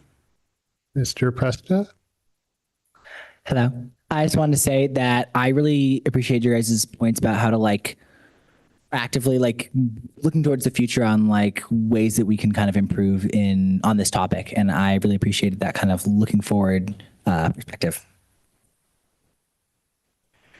Yeah, great presentation. And some of you, I recognize your faces now, so it's kind of weird to see you on that side, not on this side. So, but couple of comments / questions. You got mentioned that you don't feel, and I really appreciate the disclaimer you had in the beginning. So that's very good etiquette and presentation. Good job there. You mentioned that your program or your classes, you don't feel they're rigorous enough. But I have a question about that math scores, which Ms. Green, my mind is not serving me well what math scores are, like the passing rates, like just overall. It's about 30% of our 11th graders meet or exceed standards. Right. So if it's not rigorous enough, I'm just curious what you guys think about that as a score, just overall. Comments?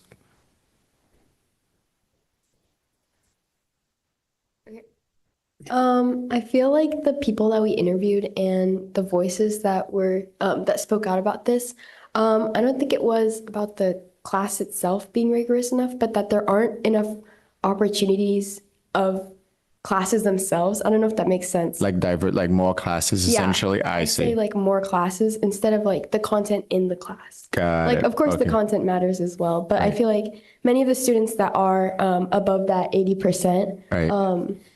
I feel some of them feel kind of stuck in the class that they are in right now. I see. And even if it's a smaller percent, I think hopefully if we can get more rigorous classes, maybe that percent can grow as well. Right. Because then you have more people kind of being a peer to each other, essentially. Okay. And building each other up. Awesome. And then there was a comment about post-graduation preparation. What did you mean by that? If you can just elaborate. Yeah, so one of our students mentioned about more life resource classes. Okay. So I think one of our presenters mentioned that it could be like managing money. But post high school, we feel like there could be more support for students learning how to like navigate to careers and like manage their money.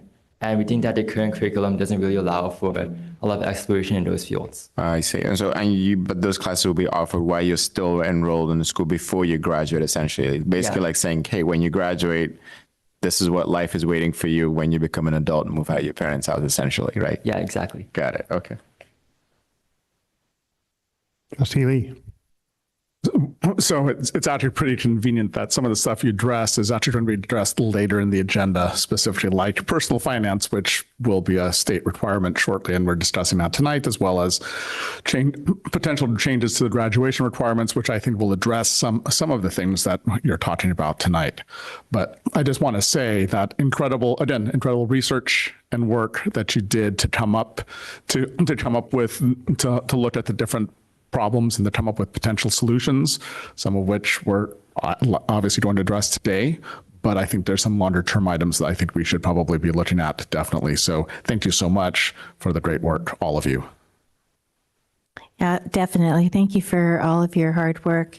I do wish, thank you for the disclaimer, because I do wish there would have been more input from the other high schools, because their priorities may be different.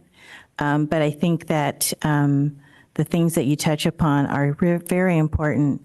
I mean, building community. I like that you really search for better outreach for all students and provide communities for all students, including students learning English, special education, various cultures, ethnicities, and religions. We have such a diverse school district. And actually, I was at the movies, and someone working behind the counter went to Westmore. She saw my Jefferson Grizzlies shirt on. And she had told me that she wishes there were more culturally diverse clubs at Westmore, which I was surprised by, because, when my son went to high school there, it felt really diverse. But I know Westmore has a lot of clubs, and my nephew is a freshman at Oceana. He feels very welcome there. So many opportunities, of belonging, which I think is great, that this is still something that, like the students, a lot of this, he said, is student-led, because students definitely run these clubs.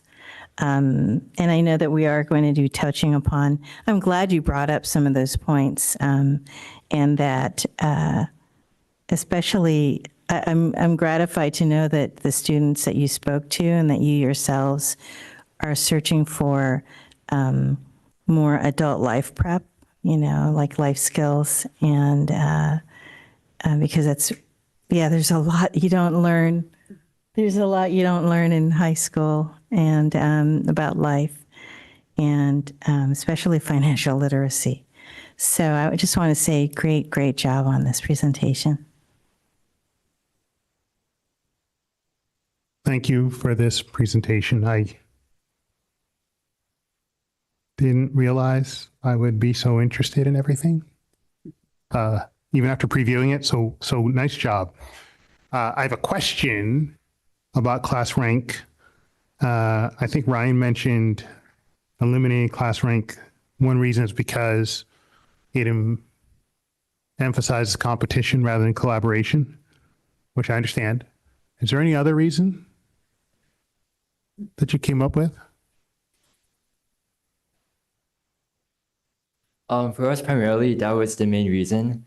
But I could see how other students could also feel like if they're like at sort of like a lower number, how that could be kind of demotivating to their future success. Mm-hmm. Right. Okay. Thank you. Actually, I have a question. I have a question for Ms. Baca. Do we have honors classes and enriched classes, or just certain? I know we used to. We have a couple of enriched classes, and we used to have honors classes, but what ended up happening is that it created a lot of singletons and tracking students. And so right now there's less and less enriched classes and honors classes, and but we do offer more AP than in the past. Mm-hmm. Okay. So what is the reason for not having honors classes? Again, master schedule conflict, and also it just tracks a group of students where it's, they're basically together in one track. Explain to them what singletons. Singleton is like there's only one class being offered in the whole entire school day. And so if you have too many singletons, you can't take some of the classes because you can only be placed in that one class. And students would have to choose, are you in honors English or are you in AP calculus? And so it becomes very difficult to schedule students. Okay, thank you. I wanted to comment on that. This may be a mistake, but I'm going to make it anyway. Is it possible to take an AP class and not take the test? Does that meet what you're looking for when you talk about honors and enrichment classes that have no test pressure? I think when we're talking about having or providing honors classes, it's more of like a step between having a regular class and an AP class, because we know that the rigor is like so much higher. People are afraid to take that step. So we want to have some classes where it could help them to take baby steps to push themselves rather than to feeling just complacent into their standard classes. Yeah. Essentially a bridge class. Yes. I really like that answer. Thank you. I would encourage you to think of it not as a bridge class, a step between a regular class and an AP class, but a different step, AP and enriched, not a baby step. Just my 2 cents. Thank you, all of you. Thank you. Yeah, please. Thanks. I just again want to tell you how proud I am of you, and really most of what I would have said has already been said, but I really like the way you set up your presentation. Nice presentation skills, how you had it all organized. Thank you. I know all of the hard work that you've done, and you've done a really nice presentation. About the presentation, I like there's kind of a color theme going on, and I appreciate that. Nice work. Thank you.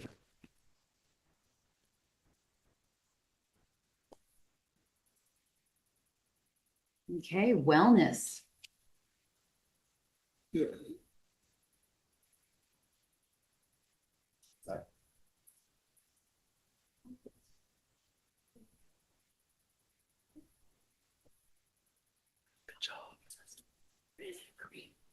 Hi, everybody. My name's Hannah Rossoff, and I'm a senior at Terra Nova High School. This is the Wellness Improvement Committee.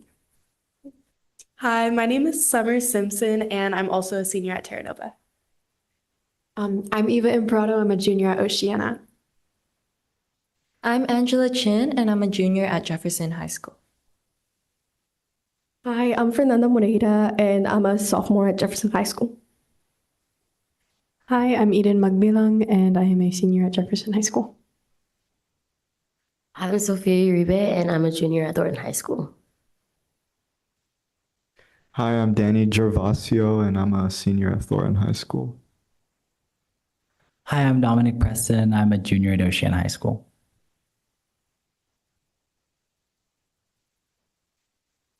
So we just wanted to start with some overall issues within our district that we've noticed in terms of wellness. We will go into more detail at each campus, but this is just kind of overall things we've noticed. First would be the Stop It app. We'll go into this in more detail, but we've noticed just a lack overall within our district of student awareness and just usage of this, in theory, really helpful resource, but it's just something that can be improved on. Also, we've noticed that among our campuses, there's kind of a mental health stigma.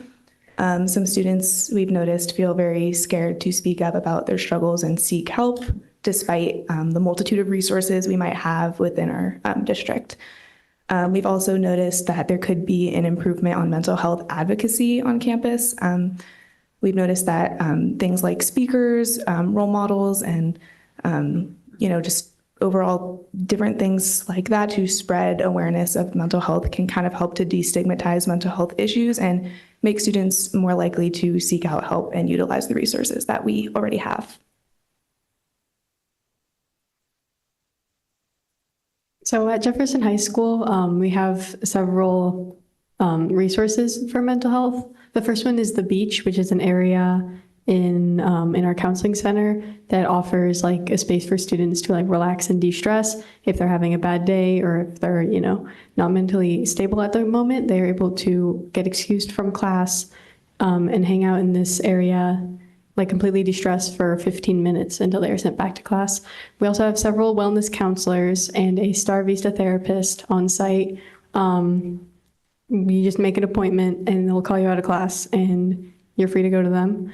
We also have several social workers, and we are closely connected to the Daly City Youth Health Center. And we also have a club called the Bring Change to Mind, which helps advocate for student wellness. All of our wellness counselors are listed there, first and last name, along with our Star Vista therapist. And all of these counselors can be accessed through our wellness website. So some main issues that we have right now is that the beach is not very well advertised and not many people know about it. The mental health counseling only happens during class and some teachers prevent participation. To stop it up isn't effective, and when it comes to vaping or smoking in bathrooms.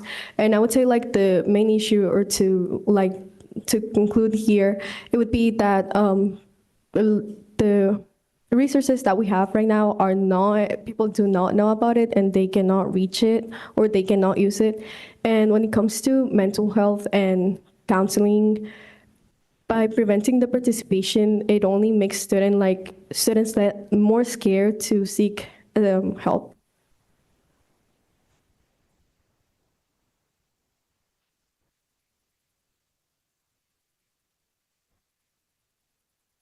So for Thornton High School, our school offers 1-hour sessions with wellness counselors, and it's the counselor of the student's choice.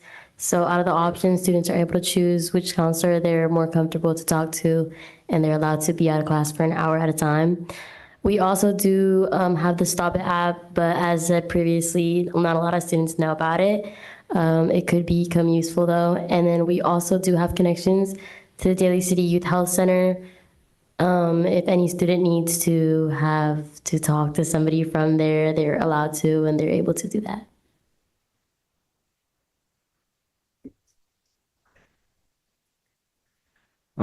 Our wellness counselors are our very own Miss Yambao, Miss Lopez, and Miss Carla Talkoff.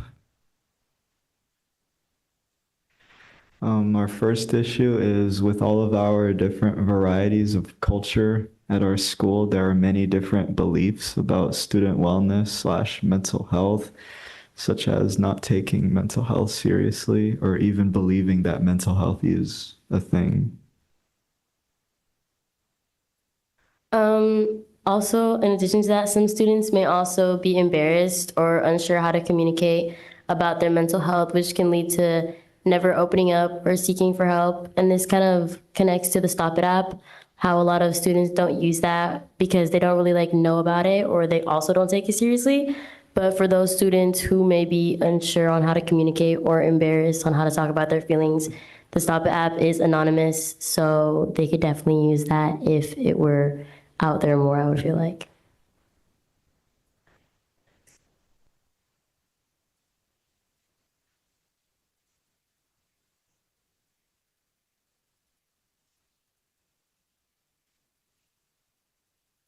I think we might have skipped over Oceana. We're just going to click back to see. Oh, no. Oh, it's after. Okay, sorry. Okay, so for Terra Nova, our school offers a few things, a lot like the other schools that also offer them. So we have our wellness counselors, our peer helpers, which is a student-led committee on campus, and it's a class where they are always available as if you want to talk to someone your own age about your issues, and there's a peer helper room where you can reserve a class period with someone of your choice to just discuss the issue. And then around the end of the winter semester, we usually do presentations from them that are about a period long per presentation, and they're oftentimes about a wellness concern, and they have their own testimonials and things like that provide resources. And also, like all the other schools in the district, we're really close with the Daly City Youth Health Center, which also has our sex ed squad, which is also there to educate about safe relationships and mental health support that they offer. Our wellness counselors include Miss Mika and Mr. Marsh, who's our social worker, who are our two main ones, and then Miss Corwin and Miss Zhang, who are interns. And our issues are also like the other schools, that our mental health tools are not well advertised, whereas the Stop It posters or posters to meet with a counselor and things like that are just printed out and put randomly amongst campus, and they're oftentimes torn down, get ruined in the rain, tape just wears out, so they aren't oftentimes advertised, And there isn't a lot of social media resources that advertise that either. And also, because of the way that they do advertise them, some students may feel embarrassed to utilize them because the only way to scan the QR code to meet with them is through stopping in the middle of a busy hallway and taking out their phones. And people will see, oh, they're utilizing that. And they might feel embarrassed to do that. And also just working on time once our problems were told to somebody or we want to speak to somebody, there's oftentimes like a 2 or 3 day delay to meet with a counselor about that. And so that's something we definitely want to work on. Okay, I'll be presenting some of this stuff and then Eva will continue with the issues at Oceana. So first off, our wellness counselors, Miss Jeanette, she's our wellness counselor. She's been there for a long time. She's kind of an institution at Oceana. Miss Kahayan, she's on the newer end, but a lot of Oceana students really enjoy talking to her. And then Miss Zhang, she's the specific mental health counselor at our site. So similarly to Terra Nova and similarly to what some were saying and a lot of the other schools, Stop It is advertised at our school, but not widely used. We've had presentations that our admin have created through advisories, but that's oftentimes not really a guaranteed way to have the presentation delivered uniformly across to all advisories. And then also we have info posters around school, but again, it can be a little embarrassing to scan the QR code in front of the whole hallway, but that's where we're trying to kind of break that stigma around that. So the big issue here is that Stop It's not really used Oceana. So no name calling week as well. It's from January 6th to 10th at Oceana. Its role is to help students kind of settle back into school post winter break because it's 2 weeks off and it's difficult to kind of ease back into the heavy classes. And it's about kind of educating students about wellness as well as giving them kind of their mindfulness opportunities and their meditative paintings, oftentimes rocks and shells and stuff like that, and also snacks. This usually happens during lunch or breaks, and it's honestly just a really positive way to kind of change the, for lack of a better word, the vibe at school, coming straight back from a break. As well as chill rooms, we have 2 chill rooms in the counseling hall, as well as 4 overflow spaces in the dark hall at Oceana. These chill rooms are kind of a place for students to decompress if they are having personal or academic issues. And if they're having those issues, it's a 20-minute session in each chill room. I think it's kind of similar to what they were talking about, the beach at Jefferson. But it's it's more of a solitary experience rather than talking with a counselor, because sometimes I think we all need just some time to decompress and reset before we go back into our academic setting. And then some issues like Dom and Summer were saying that the Stop It app is not widely used on our campus. And there's kind of a stigma around reporting issues and bullying. And I think also a lot of students just don't feel that the Stop It app is like a functional way to address their issues or that their complaints are being addressed. And then also counselor visits are not really being taken seriously by teachers. And they kind of have been dissuading students from asking for help. And then also students who are particularly academic might not want to miss their classes just to go to the counselor. So it kind of could discourage them from prioritizing their mental health. And then the chill rooms, like Dom said, are also not advertised enough. And we believe that the process of entry needs to be streamlined and presented to the student body again.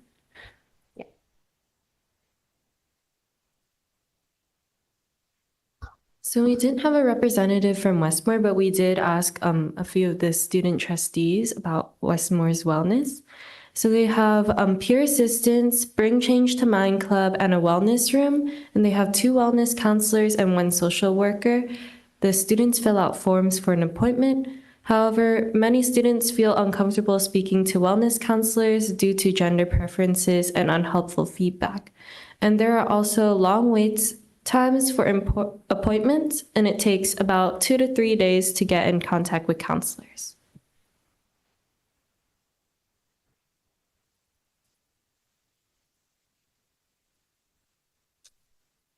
All right, so the chart that you see right there is a representation of a survey that we did to analyze how useful the Stop It app is. So here we can see that 23.7% of students surveyed across the district and agreed that they do not find the Stop It app to be effective. And 68% of students are not sure because they have not used it, leaving us with only 8.3% of students that actually agree that it's useful, which is a really low number. Yes. So we created a few things that we just kind of wanted to propose as what we think can help fix more of the broad issues on campus when it comes to wellness. And our first goal or mission is the May mission, which is kind of just a name we created for it. So May is the Mental Health Month, and we figured a way that we could help promote wellness on campuses across the district is creating a week in May to spread awareness about mental health. So these can consist of presentations from mental health advocates within the Bay Area, since we have such a rich area of people with knowledge about this field and so many local companies that have people that could have things to say about this, and that's super low cost. So we could easily reach out to local advocates and they could come do presentations.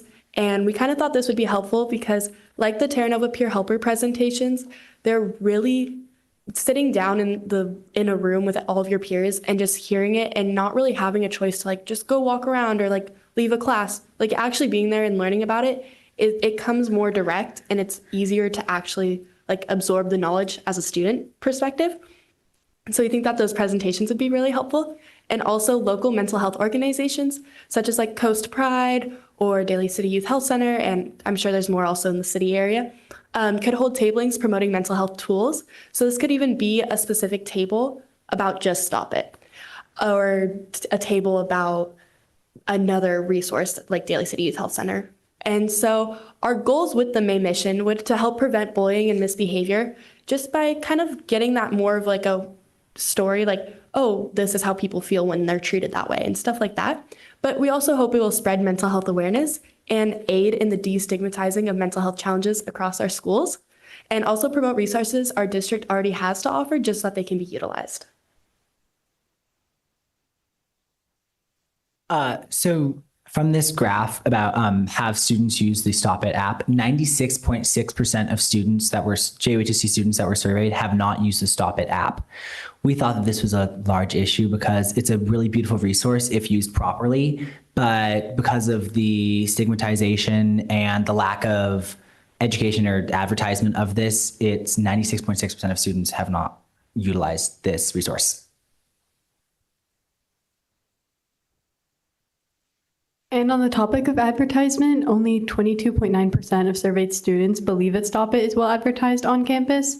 However, if you look at that, that is actually a far larger percentage than the students who have actually used Stop It. So that kind of means that maybe it's not an issue with the fact that students aren't aware of it, but it's a way that the information is being presented to them. So most students know that it's there because it is advertised, but it's not being advertised perhaps as correctly as it could be. And that's dissuading students from utilizing it.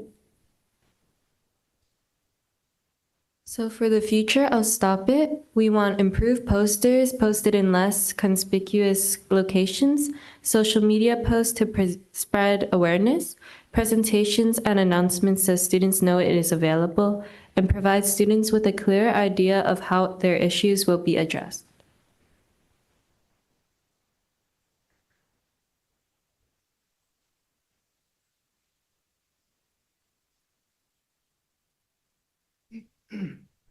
About 39.7% of high school students in the U.S. experience persistent feelings of sadness and hopelessness. About 28.5% of high school students in the U.S. experience poor mental health. And about 20% of students, adolescents ages 12 to 17 reported having unmet mental health care needs. So with all of these statistics, and these are just nationwide statistics, but knowing that such a common amount of high schooler students suffer through this, I think it's really important that we just continue to put out not new resources, but putting out ways so that we can utilize the resources that we already have, just so that way that these numbers, they might not be completely equal to how the students at each school feel, but just so that people can feel seen with these struggles. And then our final message is basically that we hope that with the implementation of the main mission and the improvement of the Stop It app, that JUHSD students are going to be able to feel more seen and feel as though they can seek support with their wellness. And then questions.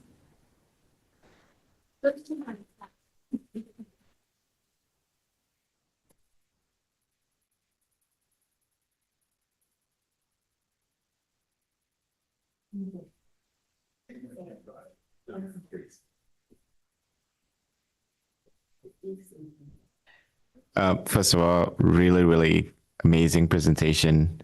Proud of you guys and huge advocate for your work. Big support. And, you know, health is not just the physical body.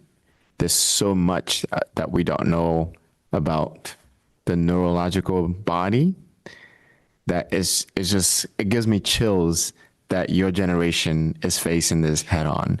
And I really hope that most of you will see this burden that humanity is facing as a motivation to not just advocate for it now, because when you guys graduate, you're not really dealing with the issue here, but that issue is not going to stop, right? So I really hope and wish that this will be motivation for some of you to choose a career path that leads you to solve this problem, because it's not just affecting our school, it's not just affecting our country, it's affecting the world, right? So kudos, and I couldn't be more proud, you know, and huge advocate. Whatever I can do to help, I'm well connected in the healthcare space, not to violate any laws or whatever, but Tony, happy to chat if we need to put some resources together to help with this mission, because I'm all in.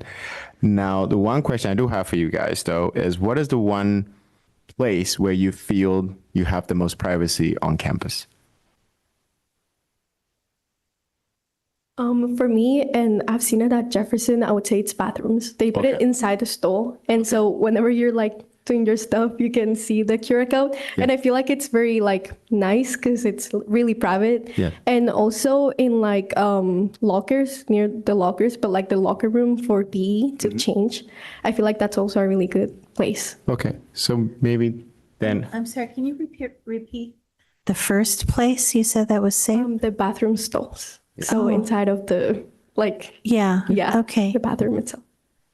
That was exactly going to be my comment, because actually when we did a tour of the adult school, there was a flyer in the hallway for the Stop It app. And my first instinct when you guys go, oh yeah, I don't want to be, if I'm already somebody that feels insecure, I'm not sure if I should, what I'm feeling is what is mental health, because I think there's such an umbrella term that we're just saying mental health. What does that actually mean? What does it feel like, right? What does anxiety feel like? Please. I also just had this thought that for the juniors here, we're going to be having whatever new student orientation soon for the next year of students. And I think it would be interesting if, sorry, I'm going to move this up.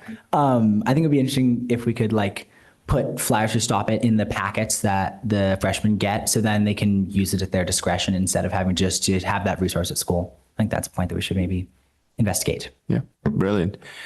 And I think you're also highlighting something about a software. This is an app, right? This is great feedback to give it back to the developer, to the person that built this app. This really should be a problem that they should be looking to also solve, right? So happy to collaborate with them in that regard as well. I was trying not to jump in, but I'm going to. Part of it, I think, is, and I was going to ask a question about how to better utilize Stop It, but I loved your slide about the future of Stop It. So you give us some ideas. Part of it, I think, is us getting better at our school sites, just teaching you guys about the Stop It app, because you don't have to just scan it. If you download it onto your phone, you can use it at any point. So the app is capable of being fully I don't know, secret, that's not the right word, but, confidential, private. But you have to download the Stop It app. But that is the school sites coming up with ways so that every student has that communication. And it was our intent to have you guys actually download it all in the class, in your flex time, have it all downloaded so that whenever you want to use it. But I think, it's the implementation of that. Yeah. I agree with you about that. It's the implementation, but it's really a utilization of your phone. Like, it's Stop It app. Like, told you it was a new chat app, people will be downloading it, no problem. But you say it's a Stop It app, and people are like, oh, I got to scan it. But that's not true. It's about using the phone properly. The other thing is we're going to be talking about cell phones in schools over the course of the next year. And this is a very cell phone specific solution to this problem. So that's something to keep in the back of our minds as we move forward. Eden's. That is something I would like to add, like what you said about the phones. Yeah. Usually teachers, whenever they see you using your phone, they don't like it or they take it away from you. Right. And for example, like that part of like you downloading the Stop It app was part of one advisory class. And I remember we wanted to download it, but the teacher took away our phone. So how are we going to do it? You know what I'm saying? Yeah, I do. I just wanted to comment on, I forgot who said it, but it was like, oh, if they know it's like the Stop It app and that might dissuade people from using it. And then part of me is kind of like, this is just an idea I had. What if like you take it and you combine it with something else? Like, like how you always have to go to the same website every time to do like flex time? Like what if you made it just kind of like a general app that had different sections to it and Stop It was one of those? So it's not like, oh, you have the Stop It app on your phone. You have this like, something that has all the resources. That's an idea, yeah. And I think it's also, isn't it pre-populated on all of our Chromebooks? I'm looking over at Ms. Baca. Isn't it pre-populated? I think the Stop It link is pre-populated on every Chromebook. So, but anyway, we're kind of getting into the details here, but it's not? Okay, I was told that it was. It is. It's right there. I was told that it was.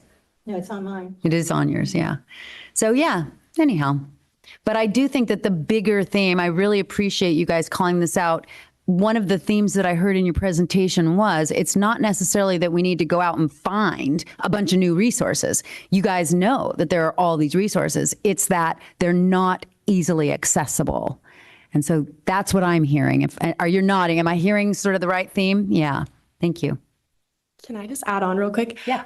So I know for Terra Nova at least, so our freshman and sophomore year were required to take a physical education class.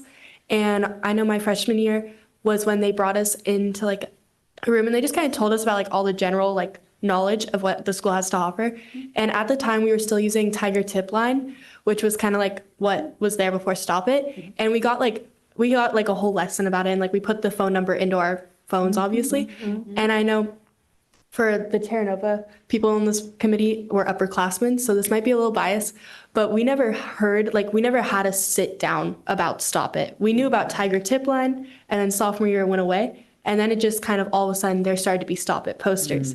I'm not sure if, obviously I'm sure freshmen and sophomore year are also getting that, but I know for us, a lot of the upperclassmen weren't aware of it because they never actually sat down and kind of like told us, but that might also just be like a Terra Nova specific problem. But yeah, that was one thing we realized at Terra Nova when we were interviewing people.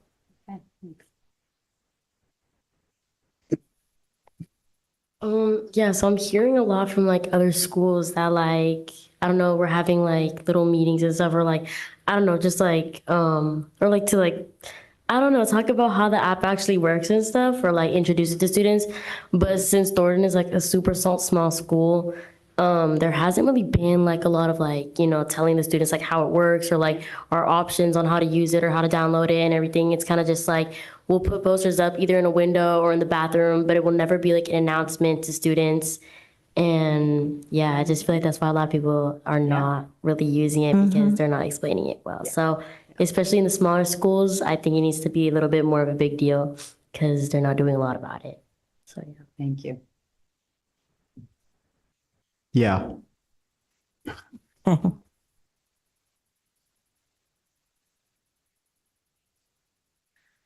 Go ahead. Incredible presentation. Thank you so much. I love May Mission. I love it. I'm totally behind that. What a great idea. Who's whispering over here? I'm trying to talk. Okay, I'm on my Stop It app. Tony is talking during my presentation. Yeah. But anyway, I think all your suggestions are fantastic. I've never opened the Stop It app. I've heard about it. I don't know what it is fully because I've never gone into it. I've heard for years how it needs to be utilized more, but it's the education piece, like you're saying. But what happens at the orientation night when you have a freshman and all their parents in there and you tell them to download the Stop It app because in case your kids get bullied, there's this. I think I just love all of your solutions and all the takeaways, and that you even did a survey and got 266 responses, and then bringing up the percentages for the national percentages. I think you're right. That says it about the nation, but it could easily be us. I mean, for our students. So I just want to thank you for all of your hard work. You're very, very thoughtful. Really well done, well researched. Kudos to all of you for such great work in doing this, and also a reminder to us that mental wellness needs to continue to be a priority here for us, no matter what. Because if you're struggling with it, you're not going to do your best in school. It's really just that simple. So this is about the whole student being healthy, both up here and physically. And thank you for continuing to shine the light on this. Well done. Oh, I have one more question, and that's, it really bothers me when you tell me that a wellness counselor sends a note to the classroom to get the student out and the teacher won't let them out. What do we do about that? I don't know. I know specifically that happened to Oceana, and it's like, I'm not sure if there's been any formal response to it, but it's kind of like, it's a little bit of an issue. And so I think that's worth looking into, because obviously I think we've all kind of agreed here that mental health is a really important thing. And when a teacher's denying that from a student, it's a big issue, in my opinion. I do have to add on to that because, so technically, like at Thornton, how it works is the counselor will call the teacher, but it even has happened to me personally when a teacher will kind of just be like, no, you can't leave. You can leave in like 30 minutes or this and that. And it's just not fair for the student because students usually only have like one time a week and only that 1 hour. So it's when a teacher takes that 1 hour away and you only have like 30 minutes for the whole week to talk to the counselor. It's not really fair. So I just think that there has to be a little bit of reminders towards the teachers to just let them know that when the counselor calls, that should just mean you should just let that student go, because there are certain things that is probably going on with that student and teachers may not know exactly what's going on. But, if a counselor is calling to let them know that they should get out of class, then it must be pretty important. So, yeah. Yeah. That's actually happened to me before twice from the same teacher, where I asked to get called out of her class, and she got the call, and then my therapist sends me a message because I have her work number saying, "Oh, sorry, your teacher said that you're in something very important right now," and I wasn't. And it's just like really important that the teachers are aware of this, because like even if I'm not showing it, or even if I am showing it, like I'm not able to work properly if I'm being denied the services that I need, and it's just like really hurtful, especially because it feels like the teacher just doesn't care about my well-being at all. At least that's how I felt. If I may give a solution or something I think might work is, rather than having the students talk to counselors. I came up with this because I was actually talking to some teachers and some students that were like facing these problems. And I had one teacher tell me that when they went to Jefferson, there was like a class that you could take, and it was for all students who were suffering or like were having problems with mental health. And the class basically was for you to talk to your peers rather than talk to a teacher, which first of all makes it easier for you to open up to someone who's your age and is going through something similar to you. And also it gives you like that time period that no one can interrupt or tell you not to go to, because it's this designated for that. So I would say like having a class or like a period to talk about mental health or have someone listen to you would be really helpful.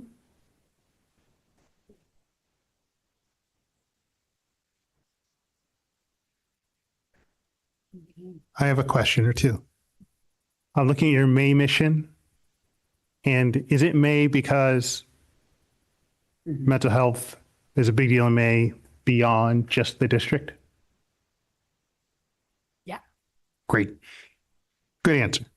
And regarding your May mission, are there any types of students that you've identified that are more vulnerable than other types of students?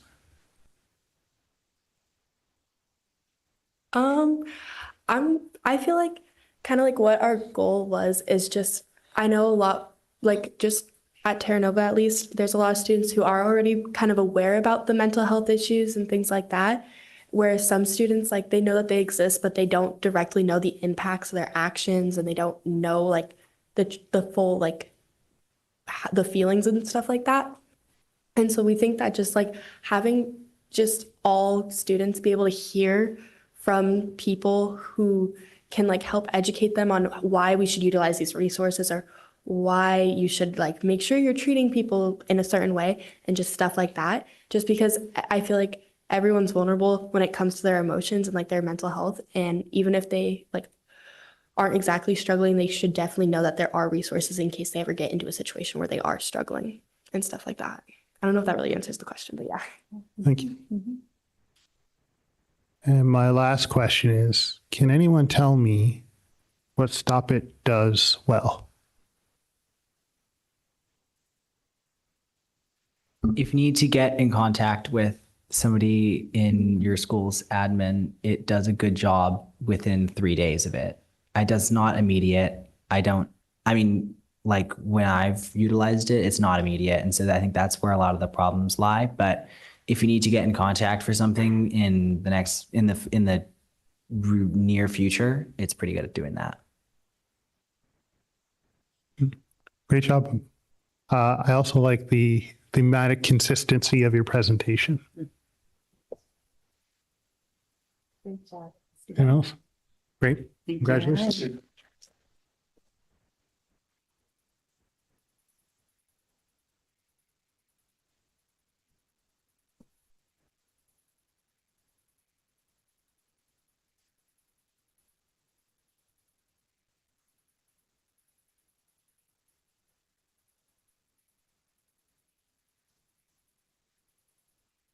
Just going to allow our students to migrate a little bit. It's a little late for them.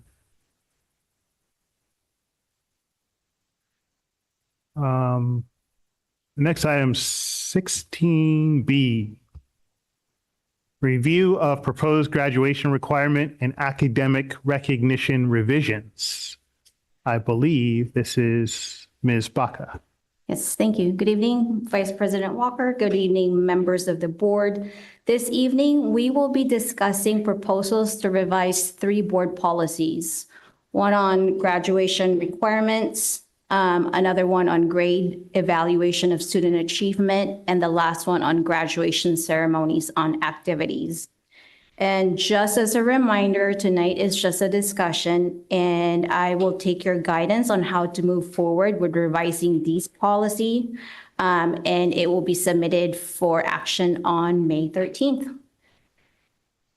So as I mentioned, we will be discussing these 3 items, and I will stop at each section to seek feedback and direction from you. So why are we proposing these updates to our graduation requirements and academic honors? So first, we're responding to a new state law, Assembly Bill 2927, which makes personal finance a required course for graduation, starting with the class of 2031. Even though that graduating class is a few years away, the law says that we need to start offering this course by 27-28. So we want to give our schools and teachers time to prepare. In addition, this class has been a very popular request from students, parents, guardians in the community. So we would like to pilot these courses sooner than later. Next, Jefferson and Westmore High School have already adopted new bell schedules, and Terra Nova and Oceana are looking at similar changes. So these shifts open up the possibility for students to earn more credits that could support a broader and more well-rounded education. Thus, the committee recommended an increase of 5 credits to the current 225 credits. In addition, we're looking at how these changes can support improving our college and career readiness. For example, requiring both world language and visual and performing arts separately helps more students move towards meeting the A through G eligibility for the UC and CSU system. Proposition 28 is another factor. This gives us about $500,000 annually to expand arts education. And by formally requiring a visual and performing arts course, we're showing our commitment to expanding the arts program and fully utilizing the funds. We've also considered how to boost our college and career rate indicator. And so by keeping career technical education as its own requirement, we're not only exposing students to relevant career pathways, but we're also offering an initial path to meeting one of the college and career indicators. The CAS performance is also another way to meet the CCI indicator, and incorporating them in the Latin honors criteria encourages students to take the exams more seriously. Furthermore, requiring at least 1 year of world language might inspire more students to continue learning a second language and possibly earning a state seal of biliteracy. Finally, we're recommending the updates to recognize academic achievement of students. For instance, moving away from class rank and the traditional valedictorian and salutatorian model allows us to disrupt long-standing systems that tend to reproduce inequitable outcomes.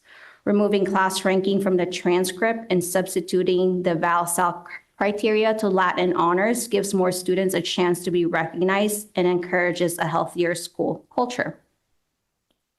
So here is a snapshot of our district's graduation rate, A through G rate, and college and career indicator rate.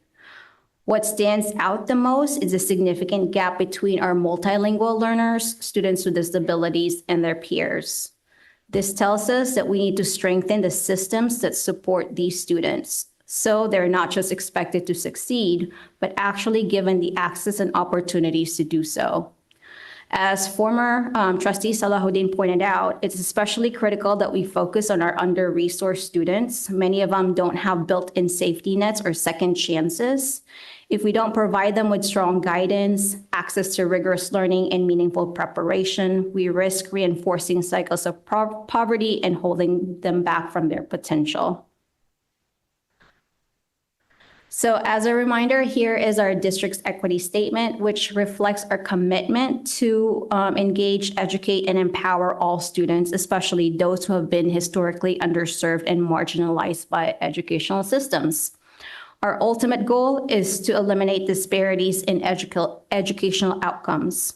So even small changes like adjusting our graduation requirements and rethinking how we recognize academic achievement can move us closer to that mission. So to help develop these proposals, we form a graduation requirement committee made up of teachers, school counselors, site and district administrators, a school psychologist, a few students, classified staff, who are also parents in our district. The committee met several times to learn together and brainstorm ideas. We reviewed the new state requirements, the college and career indicators, the community college roadmap, the graduation requirements and practices from neighboring districts as well. So between meetings, I shared updates, circulated draft recommendations, and gathered feedback. And by March 26th, we had developed draft proposals to share with the broader community for input. So once the drafts were ready, I emailed them to all students, families, and staff with translations available in Spanish, Tagalog, Arabic, Portuguese, and Chinese. The drafts were also included in Superintendent Presta's newsletters. To ensure broad access, I hosted both in-person and virtual informational meetings, and we created an online feedback form to gather input. All the materials are also posted on the website. So based on the questions that I received from the feedback that I received, I put together an FAQs, which was recently shared in the superintendent's newsletter as well. Some schools also share this information with their parent organizations. And now this evening, we're here to continue the conversation and discuss these proposals together. So as of April 21st, I received 37 written feedback responses. They're broken down by school and role as shown on the slide, and these responses have been shared with you in the weekly recap. So here's the first proposal, which changes the graduation requirements. And please note that this is for Jefferson, Terra Nova, Westmore, and there's a separate one for Thornton. Oceana is yet to be determined as they will be seeking input from academic council. So here is the current graduation requirements on the left. And on the right is a proposal where all students, starting with the class of 2031, must graduate with 5 credits of personal finance. The law currently states that students who complete personal finance may elect to be exempted from economics. Pretty much all the requirements will stay the same, except for the world language and visual performing arts requirements, where instead of taking and meeting one or the other, students would have to complete 10 credits of each. Changing this requirement would mean that our graduation requirement would only be 1 course away from meeting the A through G requirement. The 1 course would be another year of world language. Here is the proposal for Thornton, where everything remains the same except for the additional of personal finance, and they remove the additional credits from the electives. So to give us context about personal finance, so just so you know that the state mandates at least 1 semester of the class or 5 credits, but a school or district can choose to require a full year. So although this requirement begins with the class of 2031, all high schools must start offering the standalone personal finance course by the 27-28 school year. And it is important to note that this cannot be embedded or integrated into another subject. It must stand on its own. And it could be taught by teachers credentialed in social science, business, math, or home economics. So the committee recommends pairing government with personal finance instead of economics. Since students who complete personal finance can waive the economics requirement, this pairing helps avoid redundancy. Students who are genuinely interested in economics can still take the course. Keeping the traditional economics and government pairing would create an additional course requirement, increasing the workload for all students. But that added burden is especially challenging for our newcomer students who are placed in the beginning level of English language development courses. So pairing government with personal finance helps reduce that pressure and makes the path to graduation a little more manageable. So here are the major topics currently covered in economics on the left and personal finance on the right. As you can see, there are overlap in themes. In many ways, personal finance is the course our students and families have been asking for over the years. It is practical, relevant, and directly connected to life beyond high school. That's one of the key reasons why we're proposing this change now, to give schools time to pilot and refine the course ahead of the 27-28 school year when it becomes a statewide requirement. Here's a tentative transition plan, knowing that some schools may end up offering the course to all of their students before the class of 2031. So the plan is for some of our economics teachers to refine their scope and sequence for economics and slowly transition from economics to personal finance. And the plan is for this work to begin this summer. The other requirement is separating visual performing arts and world language. So we are recommending separating the two, with students requiring to meet 10 credits of each. So this change significantly increases the chances of students meeting A through G requirements. And again, with this adjustment, students would be just one course away from aligning to the A through G course sequence needed for the UC-CSU system. And I want to point out that under special circumstances, students may be able to apply for a waiver to meet either subject, because we know that some students, because of either their IEP or they come in here as needing to take ELD1, may not be able or have room in their schedule to meet both. And so under special circumstances, a waiver could be submitted for some students.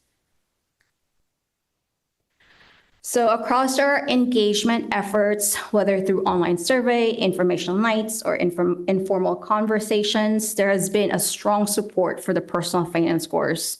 In fact, many of our school counselors have envisioned this class long before it became a state requirement. They refer to it as the adulting class, something that students truly need to help them navigate life after high school. Ideally, this course would also guide students through completing their FAFSA or CATA. With that said, some concerns have come up. Some have raised valid concerns about making sure that the course is accessible to all students. So as teachers begin developing the curriculum, we need to ensure that appropriate accommodations and supports are built in so that every student has meaningful opportunity to be successful. There are also a few concerns about the proposed increase in total credits. The committee has recommended increasing the graduation requirements from 225 to 230, but the board could choose to keep it at 225, and it would be the elective credits that is reduced. A few folks noted that some students may struggle to complete both VAPA and world language, and as I mentioned, there will be a waiver process available. Some have expressed that not all students enjoy the traditional art classes and that this requirement might disengage them. And that is one of the reasons why we are broadening our arts offerings. For example, some of our schools now offer jewelry making. There is a potential to include classes like folk art, calligraphy, script writing, songwriting. All those courses would meet the visual and performing arts requirement in a more creative and inclusive ways. And finally, there is a concern about finding enough credentialed teachers in world language. And if we know that this would be a requirement now, then we can really begin our work with Director Lujan to begin partnering with universities to recruit and prepare qualified teachers in advance.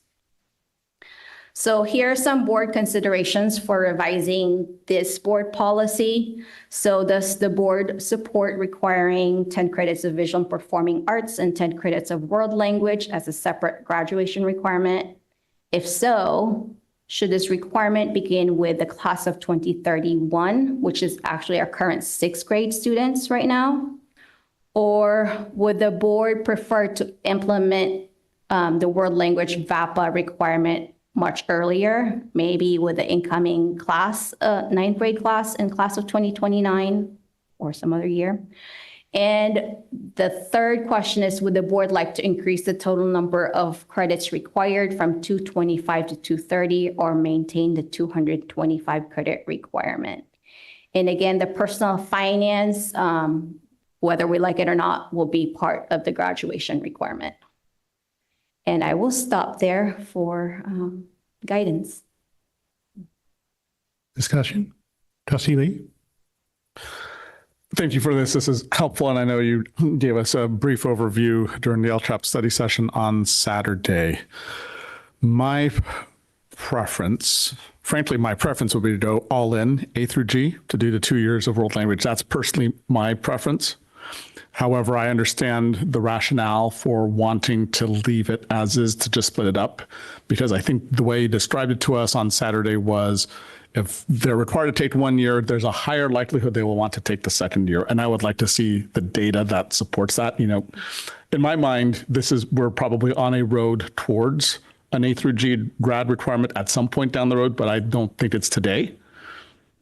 I think that splitting world language and VAPA is the right approach, and I'm fine going to the 230 personally, especially when you linked us in the presentation to what nearby districts are showing with their grad requirements and also some of the outcomes based on what they're reflecting. And I think we probably will start to see improvement in outcomes if we do this. I'm fine with that split at 230, and I'm also okay with the with personal finance backing government, leaving econ and AP econ available as electives.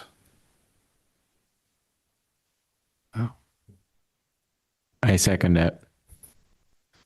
I mean, I think you did a really fine job on Saturday, really kind of breaking this down, and you know, to me, it just makes sense that if I'm going to learn something, and the only way I can get better at it is to have some continuity, and giving me a platform to be able to do that, and that kind of really sets me up even for college to maybe take another language. Yeah, I think I support that movement as well. So the 230. And then also keeping the econ under the government and separating it with economics. So personal finance, I should say.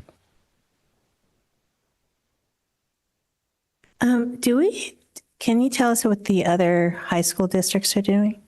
I think as far as personal finance or the world language? Both. So personal finance, we may be one of the first districts to really put this in place. It hasn't been really discussed because, as I mentioned on Saturday, there is a current bill that Governor Newsom is trying to pass because right now it's the pupil that can exempt themselves from taking the course. And so the bill is saying like maybe districts and schools can exempt the students. So it's still very, very new. Very new, okay. And so I don't think that they've really discussed this. The impetus for really starting this is our counselors, and again, like, you know, hearing from our student trustees today, you know, they really want this type of class. And so we really would like to start piloting it. Yeah, I think so too. As far as the world language and visual and performing arts, I know San Mateo Union High School District requires 10 credits of world language and 10 credits of visual and performing arts. Sequoia Union, I believe, does not have a world language requirement. However, their A through G rate is still, you know, pretty high. Okay, and then you said that a waiver of the visual and performing arts and world language requirements, that there could be a waiver.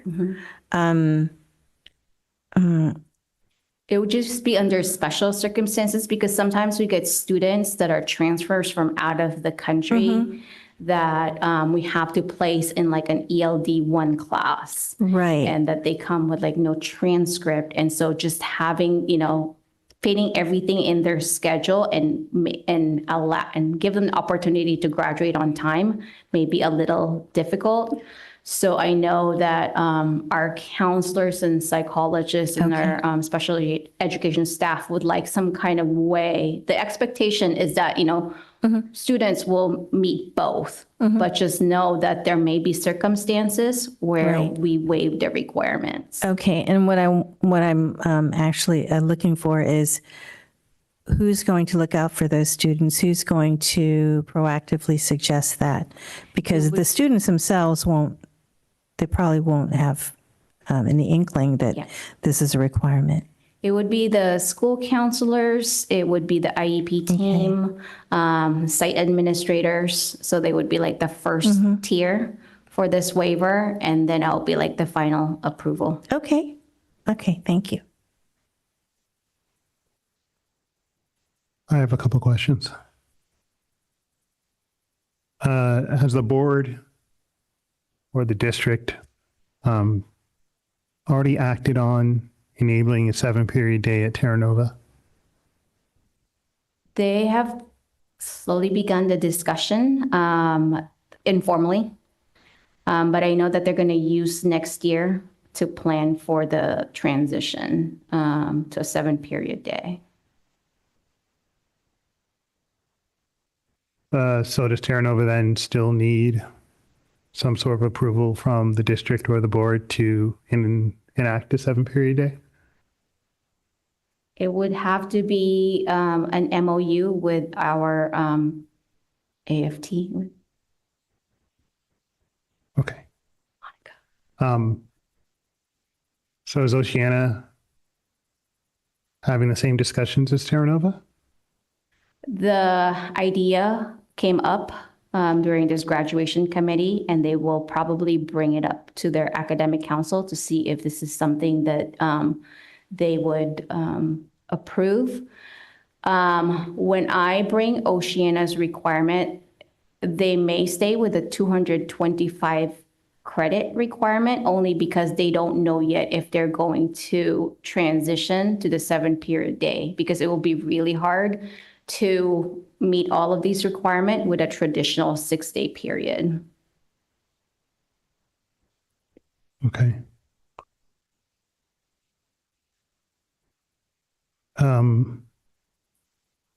Why can't we offer personal finance in the fall of 2025? Actually, we have Westmore High School that is piloting this next year, and they're offering 3 sections of personal finance. And so we're gonna, start out slow and kind of try to figure out, what this is really going to look like.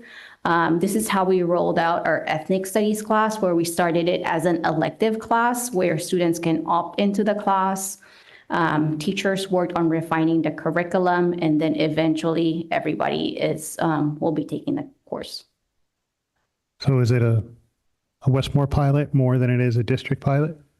Right now, it's only Westmore High School that really expressed strong interest in making this. And they offered it in their course selection sheets, and there were enough signups. Okay, thank you.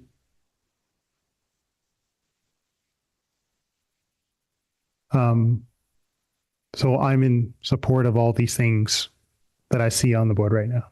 I think everyone else kind of said that too, but that's my official statement. Yep. Concur.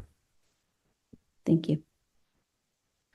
All right, class ranking proposal. This is the second proposal. The committee's proposal is to remove the class ranking, starting with the class of 2027. So what is class ranking? It is really the practice of ordering students based on their grade point average. The student with the highest GPA is ranked number 1, and the student with the lowest GPA is placed at the bottom of the list. This rank appears on the student's official transcript, which is a permanent record, and it follows them even after high school. So let me give you a few examples. Imagine being ranked first out of 319. That feels like an achievement. But now imagine being ranked 319th. That number attached to your name becomes a part of your transcript forever.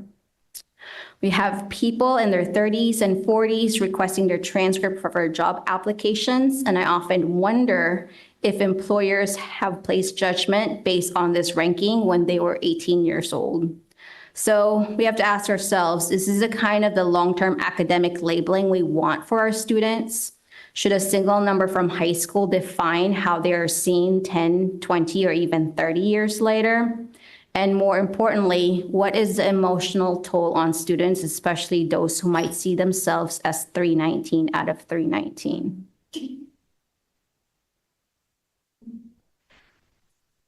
She's laughing because she noticed the ranking on one of these screenshots, and it belongs to one of the folks sitting here. She recognized it. Well, I think that you and I both know someone who went to Oceana who was the valedictorian. So this is apparently not that person's transcript. It is the opposite. I don't know. Marcus and Doreen were, we're going to all have to wonder. Is it the snickering one? Rochambeau. Just look at the year, though, graduation. Oh, yeah. Were you alive then? No. Okay. On YouTube, no less. Oh, Marcus was. All right. I didn't think she would 1980. recognize her own transcript, but. Clearly, we're all getting a little batty at 9:46 p.m. So here are some of the key reasons why many districts have moved, why some districts rank. But here are some reasons why some districts are not ranking. So our neighboring district, San Mateo Union High School District, no longer includes class rank on its transcripts. And it's the same, it is true also for the several private schools in the area and many more districts across the nation. If you actually click on that link for Sacred Heart, it links to the school profile, and you'll see that even though they don't rank their students, their graduates are still accepted into prestigious colleges, including Ivy League schools. So according to the survey by the National Association for College Admission Counseling, only 5.5% of colleges consider class rank to be a significantly important factor in freshman admissions. Instead, the top factors continue to be grades in college prep classes and overall high school grades. So feedback on removing class ranking for the 2027 was mixed, but overall leaned slightly positive. Many respondents supported the change, highlighting benefits such as reduced student stress, a healthier school culture, and the declining importance of class rank in college admissions. Some suggested compromises like delaying the disclosure of rank or offering it privately upon requests. So board considerations for revising this board policy is the board support removing class rank from the student's transcript? And if so, when should this practice start? Class of 2027, which was our current sophomores, and was the committee's proposal. Would it be our current 9th grade class, which is class of 2028, or the incoming 9th grade class, which is class of 2029?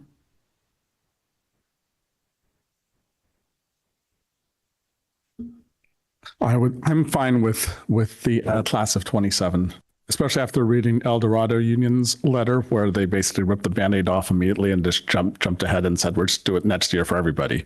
Yes. So doing a phased-in component with our current sophomores, I think, is perfectly fine. I second it. Yeah. Happy to be first. I agree too. I'm interested a little bit in what happens between now and when we start voting on decisions. But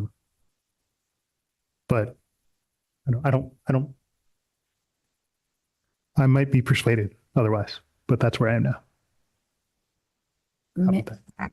I thought this weekend we talked about starting it with next year's That class. is the valedictorian and salutatorian. Thank you. Okay.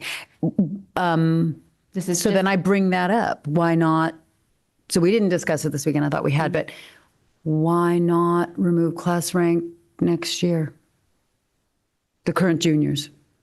Some folks are just afraid that they may have used their class ranking already as part of applying for some either scholarships or some other programs.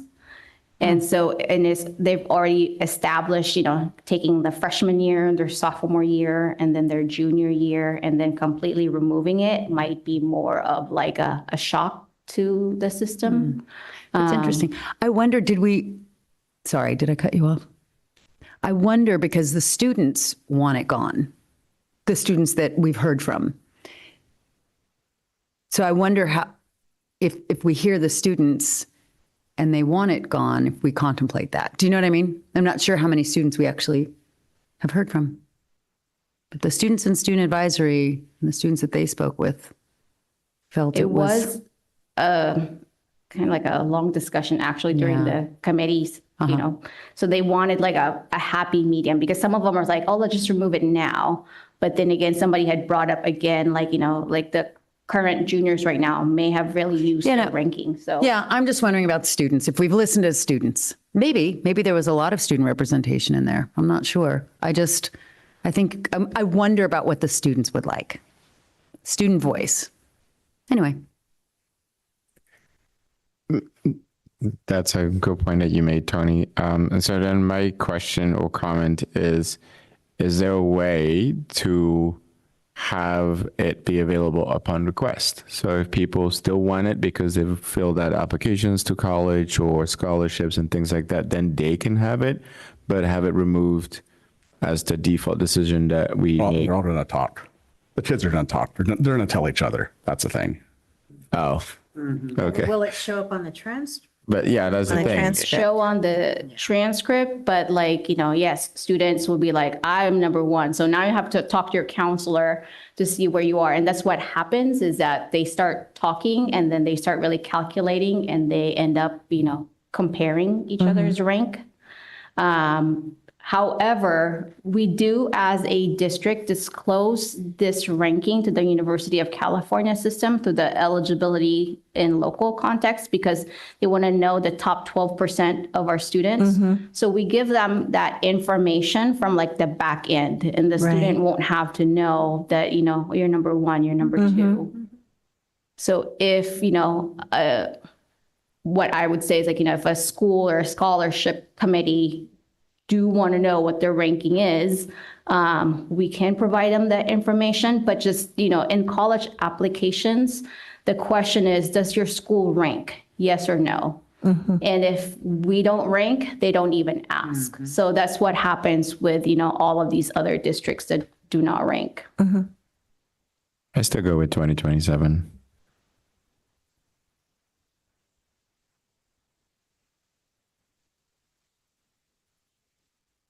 All right, let me rethink this for a sec. You know, ripping off the Band-Aid is probably not a bad idea. The more I think about this, I mean, the students were pretty clear, and I recognize there were students and parents, and frankly, I see it more as a parent issue when they are worried about class rank. I mean, that's really more about bragging rights for parents. Let's just be honest. I was one of those. So you know what? Let's just do it. That's my take. So class of 2026? Class of 26. That's my recommendation.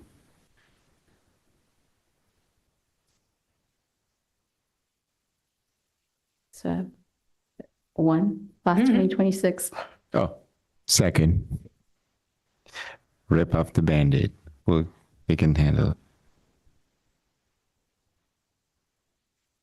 I'd rather go the other way right now.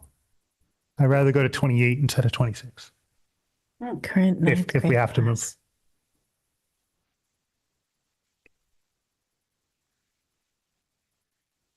But I'm far from a final position on this. Can you explain? I'm just curious about if we have to move means you don't maybe think we should. What's your thinking on that? Is there a reason why?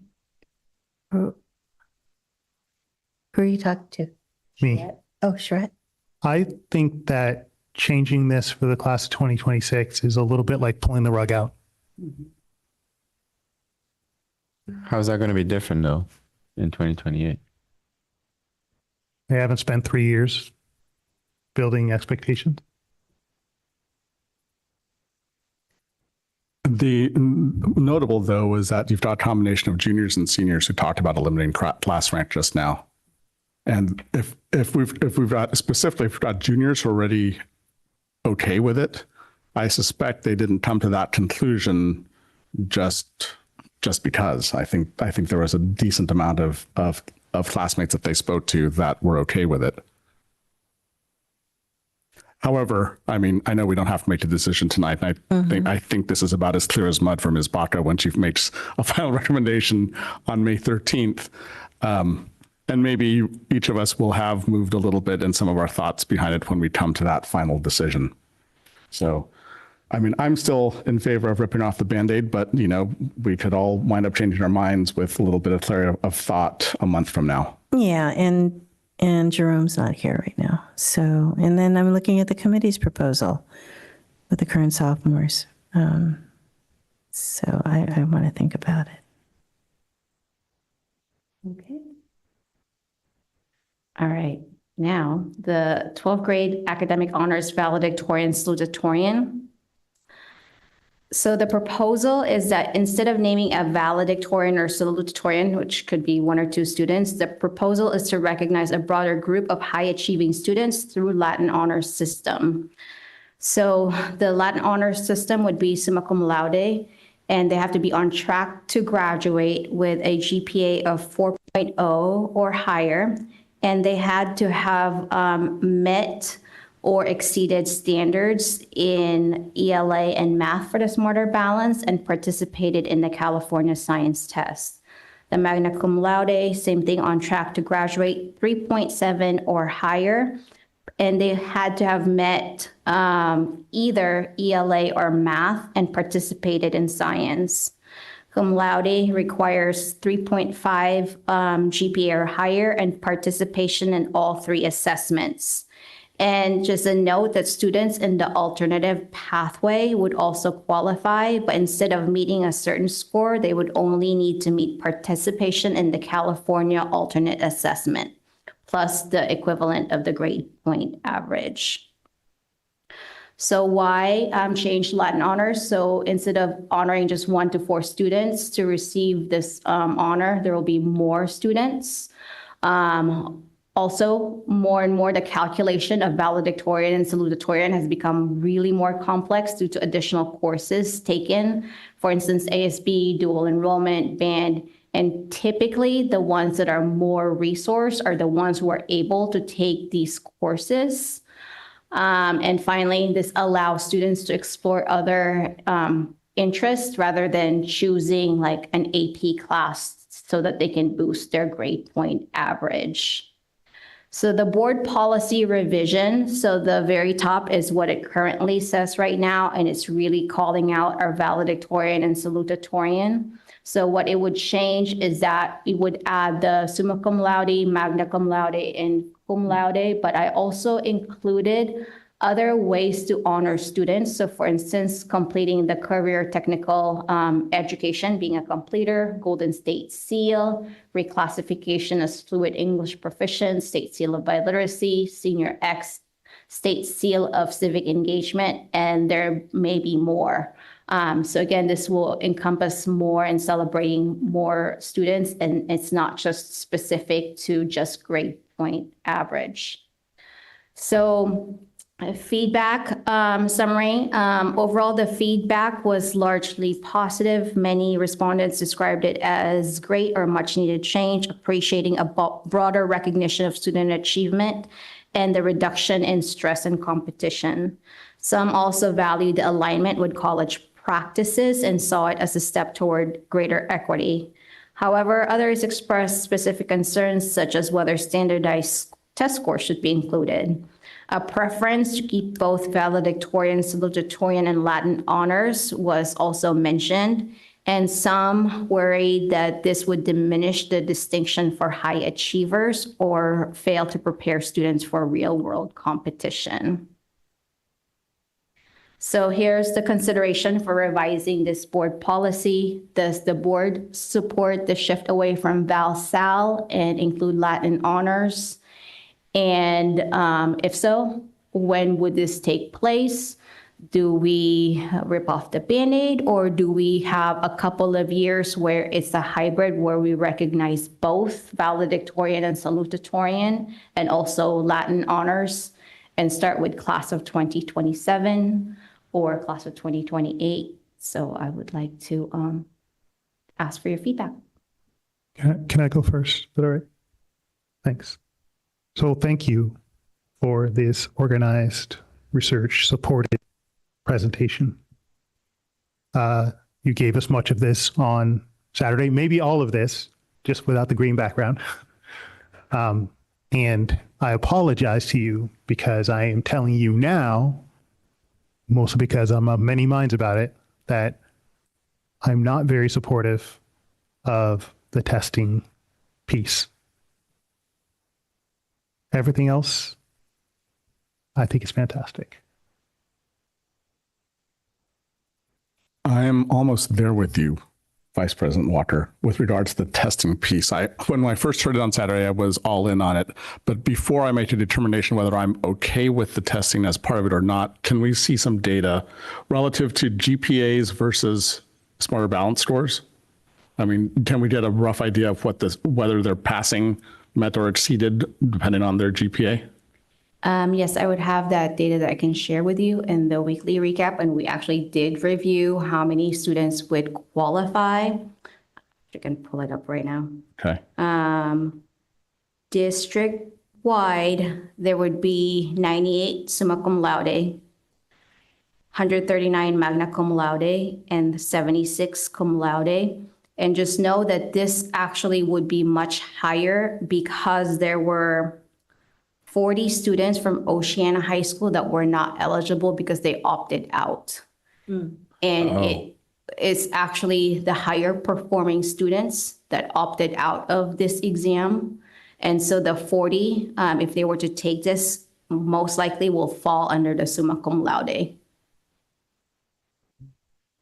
If we were to eliminate all the testing altogether, would those numbers also increase? It would increase if we eliminate the testing. Could we see what those numbers would be? Yes. Okay. I'm sorry, those were percentages. No, that you gave? raw numbers. I mean, district-wide? Mm-hmm. Only 78 summa district-wide? There would be 98. 98? That's it? Mm-hmm. Wow. That's for the class. I feel like that's really low. And I know that, one of the concerns, again, why the Smarter Balance was brought up is because right now, currently, there's really no reason for students to take the test seriously. So even if a student does not perform well, but they have the GPA, they would still be able to get the cum laude as long as they participated.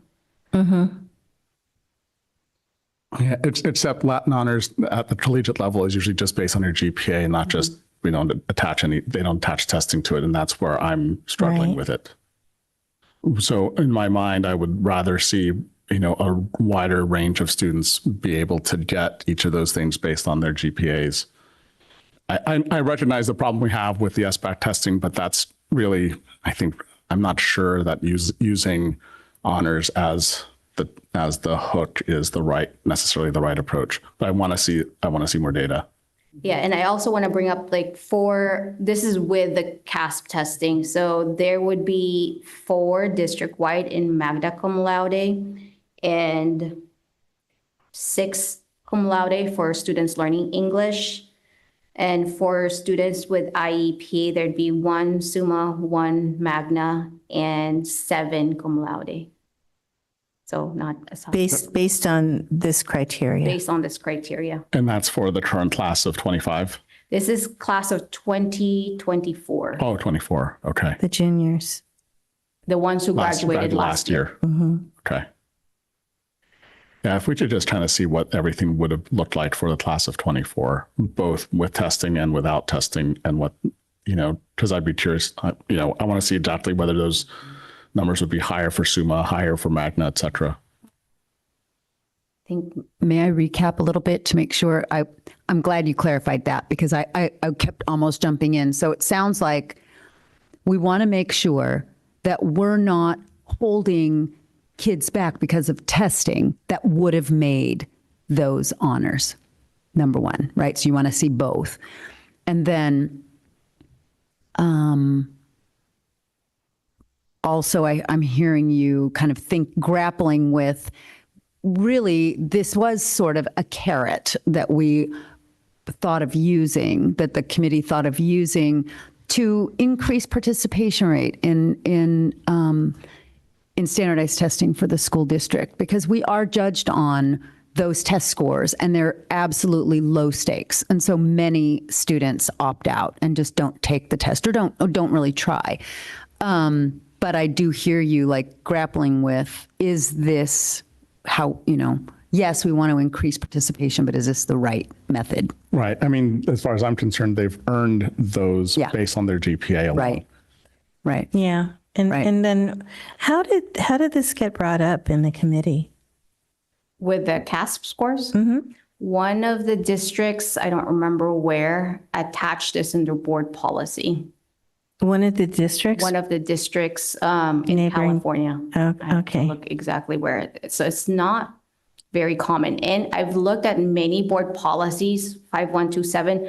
Very few have removed the valedictorian and salutatorian. They kept this language. A lot of the districts have kept the valedictorian, salutatorian, and only a handful actually, are doing the Latin honors. And then I only saw one that included the CASP scores as part of the criteria. Okay. And then you brought this up to the committee and they just talked about it.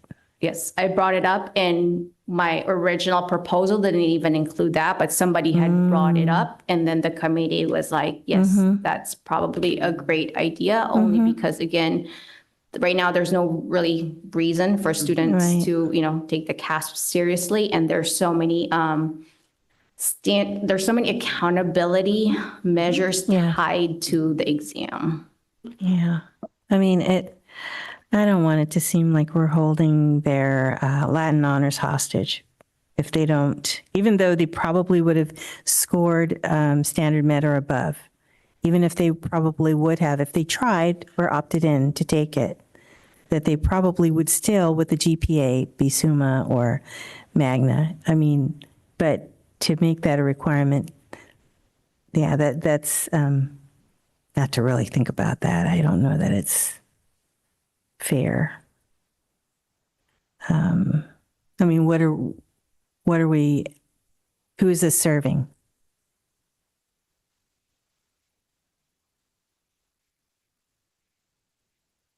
Yeah. You don't have to vote on this. No, the only comment there would be, and I agree with you, Rosie. I think I think we need to have a separate discussion altogether just about the SBAC and how to improve that, because I think we probably need to look at what other districts are doing as well to ensure that their students are taking it. But that's not a discussion for this night. Any other discussion? Thank you. Thank you, Ms. Baca. All right, 16C, business services. Maintenance, operation, and transportation department update. Looks like Mr. Peppers is going to talk. Yeah. Good evening, Vice President Walker, members of the board, and Superintendent Presta. I'm here to do a brief update on maintenance, operations, and transportation. So we'll just kind of go over some of our general custodial and maintenance that's going on, an update on the waste diversion and transportation. So at the last update, we had started with assigning our administrator designations at each of the sites. This year, we only had one change, so that consistency at the sites has been very good. It has led to more regular site meetings with both myself and the staff, and brought on a lot better communication. We've also had a lot more stability at both our lead day custodian or lead site operations and our night custodians. So that has really helped out with communication as well. We've established walkthrough schedules that are a lot more regular, because now I'm able to perform them with the site administrator. They're able to perform them without me there. And then in progress, here at the district office, we've delineated like the job-specific duties for each custodian, each person on site. We've started at Oceana, and this summer I plan on working to have that established for each site. Campus cleanliness. So from the last update, we were able to identify a lot of areas that were just aging, or, you know, we weren't able to clean them effectively just due to the condition and age they were in. So some of those were bathrooms. So Oceana, we've done painting, we've resealed the floors. Terra Nova, we remodeled the bathroom in the jungle. And now over summer, we're looking to do some of the partitions, because at a lot of the sites, especially Jefferson, that is kind of holding back the look of the bathrooms. We've also done a lot of flooring over the past year. So we've done carpets in some of the theaters, the offices, some classrooms. We've done some tiling at Jefferson and Westmore. So that's really been able to help with the look of the school as well. We've added a painter, and that is showing its benefits. Just having someone just constantly on a cycle at the sites, just going around making things nicer. So that's really been showing its benefits, and it's also you know, really going to help us over summer when the students aren't there and we're able to get into areas we can't, and really just kind of brighten up the schools. And then last time we mentioned improving the routing of work orders, which we have done. So now they're going directly to the site leads. The site leads are able to look at them and then direct them to myself or to the craftsman. So that's just made it a lot more efficient in trying to get things handled. And then just with the sustainability committee, we're just trying to get student involvement along with our staff. And so that'll just be, you know, extra eyes for us and extra help around the sites. Other areas we've done in the past year, we did a path of travel audits for the entire district. So it's a tiered audit that basically will show like high paths of travel, high cuts that are needed. So, you know, like starting with over a ½ inch, that's a big tripping hazard, down to like a ¼ inch and smaller. And so we have all those reports. We've started to do some of the work, but a lot of it will probably be done over summer as we kind of look at the needs and figure out what it's going to cost to do some of these things. But the higher needs will be done soon.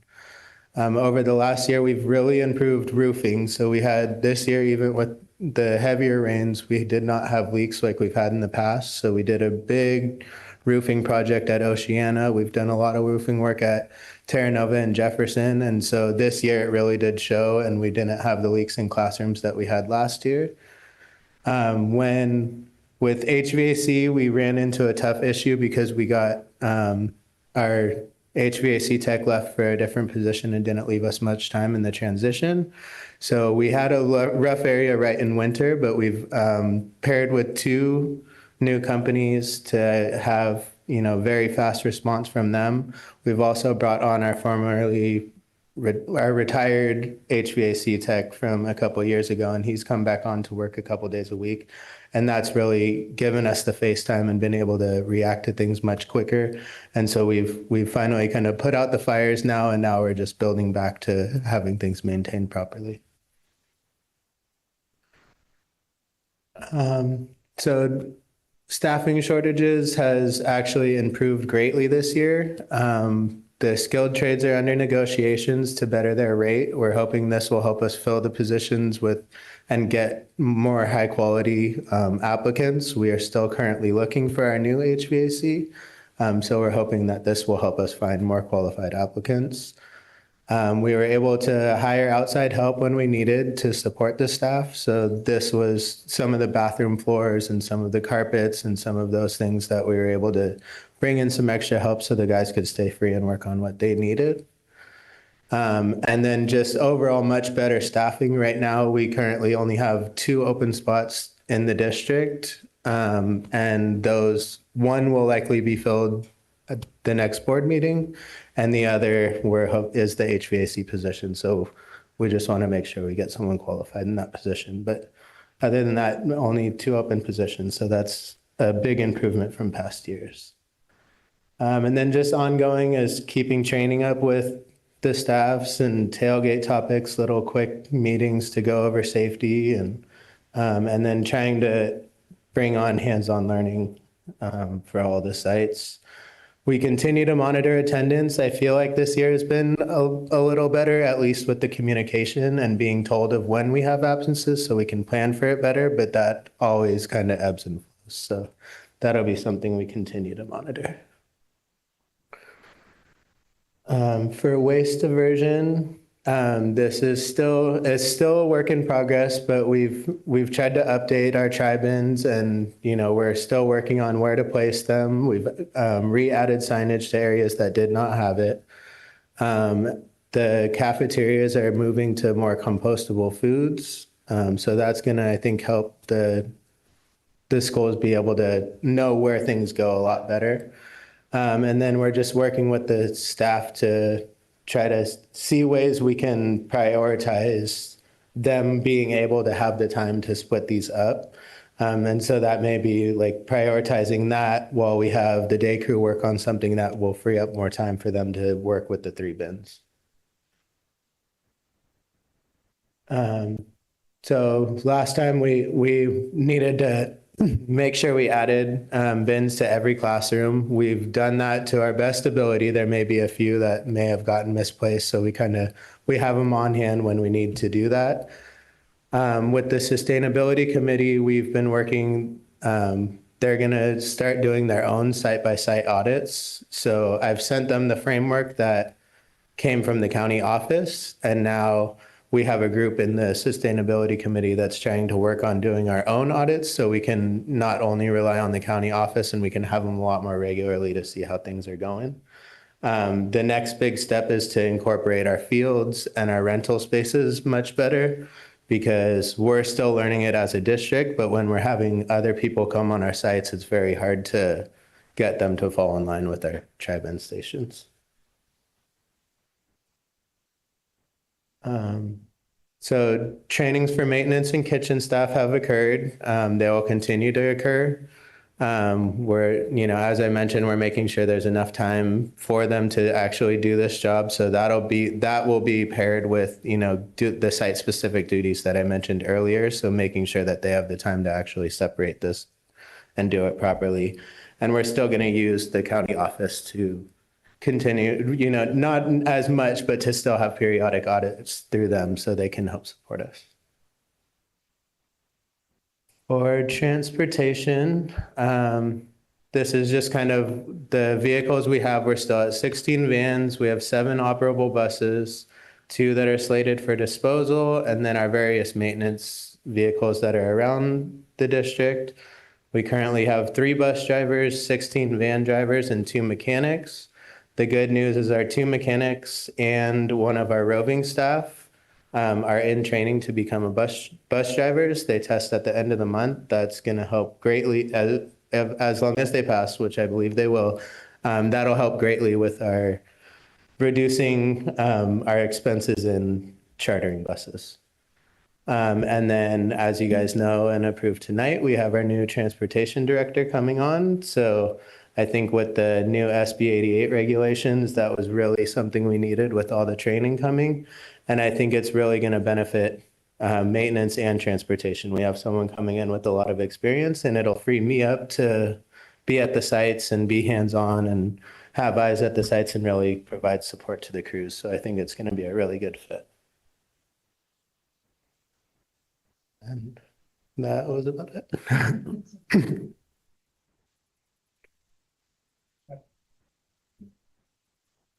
No questions. Just really great presentation. Thank you for what you do. And yeah, I can imagine being a student, having the roof leak. That would be very distracting. I know I suffer from so thank you for all you do, and really appreciate your service to the district. Thank you.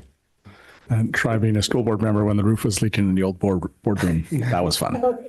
And we had the big trash can out there right next to the dais. Right, we all remember those days.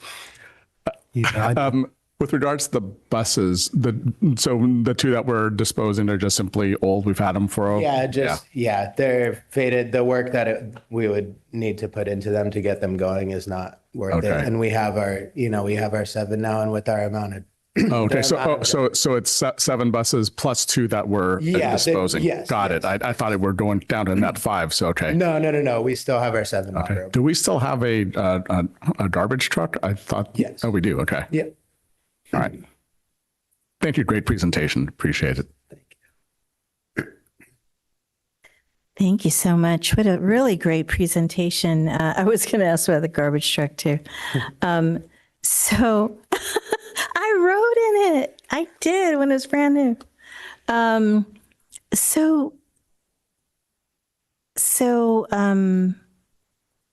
Because there used to be an issue with Daly City not doing composting, but since it's our own garbage truck, we sort it and we take the compost to. So Daly City doesn't allow us, or Daly City they do all 3. So we still pick up, you're able to separate the 3. Okay. So we still pick up trash in Daly City. Pacifica does not allow you to do the compostable without taking their garbage service. Okay, got it. That's the one. And Terra Nova do get their garbage picked up because it's a package deal.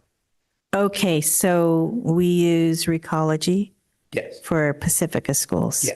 But we use our garbage truck for Daly City schools. Yes, and Republic for the compost. For the compost. Okay, got it. Thank you for this very thorough report. Path of travel audits.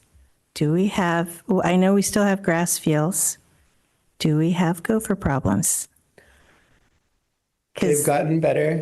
We do continue to work on them, though. That's they could sprain an ankle and just at PE. I mean, the fields we use, we do not have gopher problems. It's the upper field at Terra Nova, which we don't use. But our usable fields, Jefferson, we have no issues with it. Okay. It's generally the Pacifica schools. But the fields we're using for sports are well taken care of. Okay. And I really applaud you for working very closely with the Sustainability Committee and that they're actually going to work on our own audit. That's crazy. It's really wonderful. Thank you so much for your report. I don't have any questions. Thank you very much. Thank you. I just want to say I don't have questions either. Thank you. I want to second that. Really, really happy and grateful that you're so involved with the Sustainability Committee because it's all connected. And you didn't talk about this, but, this year we moved into this facility and that brought with it it brings with it beautiful challenges to have, but new challenges. And I've been grateful for your partnership with that. And I look forward to just keeping on the trajectory with this new director of transportation, freeing you up to really focus more on our facilities. I'm just really excited for next year and just making our district sparkle. Yeah, it's great. Thank you. I'm excited too. Yeah. And I also want to thank you in advance for, I know graduation season is always a big time to make sure everything is beautiful for the families to come out there, usually on a field, and watch their kids graduate. So it's a really heavy lift for you guys, and I always appreciate it every year. Thank you. Yes, the team's incredible. We're starting now, so So thank them, we'll please. be very ready. All right. Thanks. Thank you. Thank you. So we're pretty close to being done. Everybody going to make it? We good? Keep it going, please. Okay. 17A1, job description update, library media technician. I think that this is Ms. Lujan. Good evening, everyone.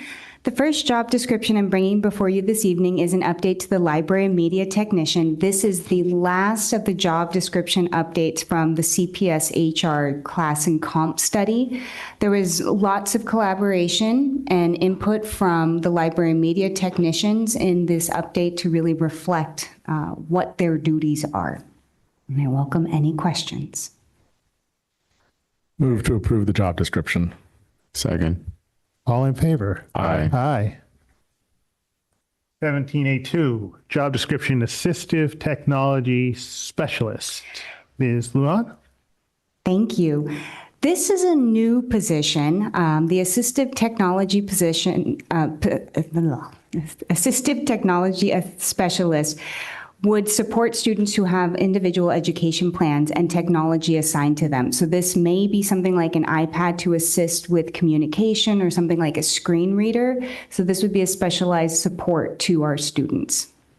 Move to approve the assistive technology specialist job description. Second. All in favor? Aye. Aye. 17A3, job description, athletic trainers. Ms. Lujan? Thank you again. This job, the athletic trainer job description is also a new position. The athletic trainers would be responsible for supporting our school athletic programs with injury prevention, first aid, emergency care, and things like that to really help ensure that our student athletes can perform at their best. Real quick, how many are we planning to hire? At this time, we're budgeting 3.5. Okay, thank you. Awesome. I'm really proud that we're doing this. Me too. Yep. Me three. Move to approve. Second. All in favor? Aye. Aye. Thank you. Thank you. Thank you. Agenda item 18, consideration of future agenda items. Nope. I have a couple. One, I'd like to make certain that we take into account the student advisory presentations tonight and that we do have discussions about them. There are 3 categories: outreach and opportunity, wellness and student body health, and new student integration.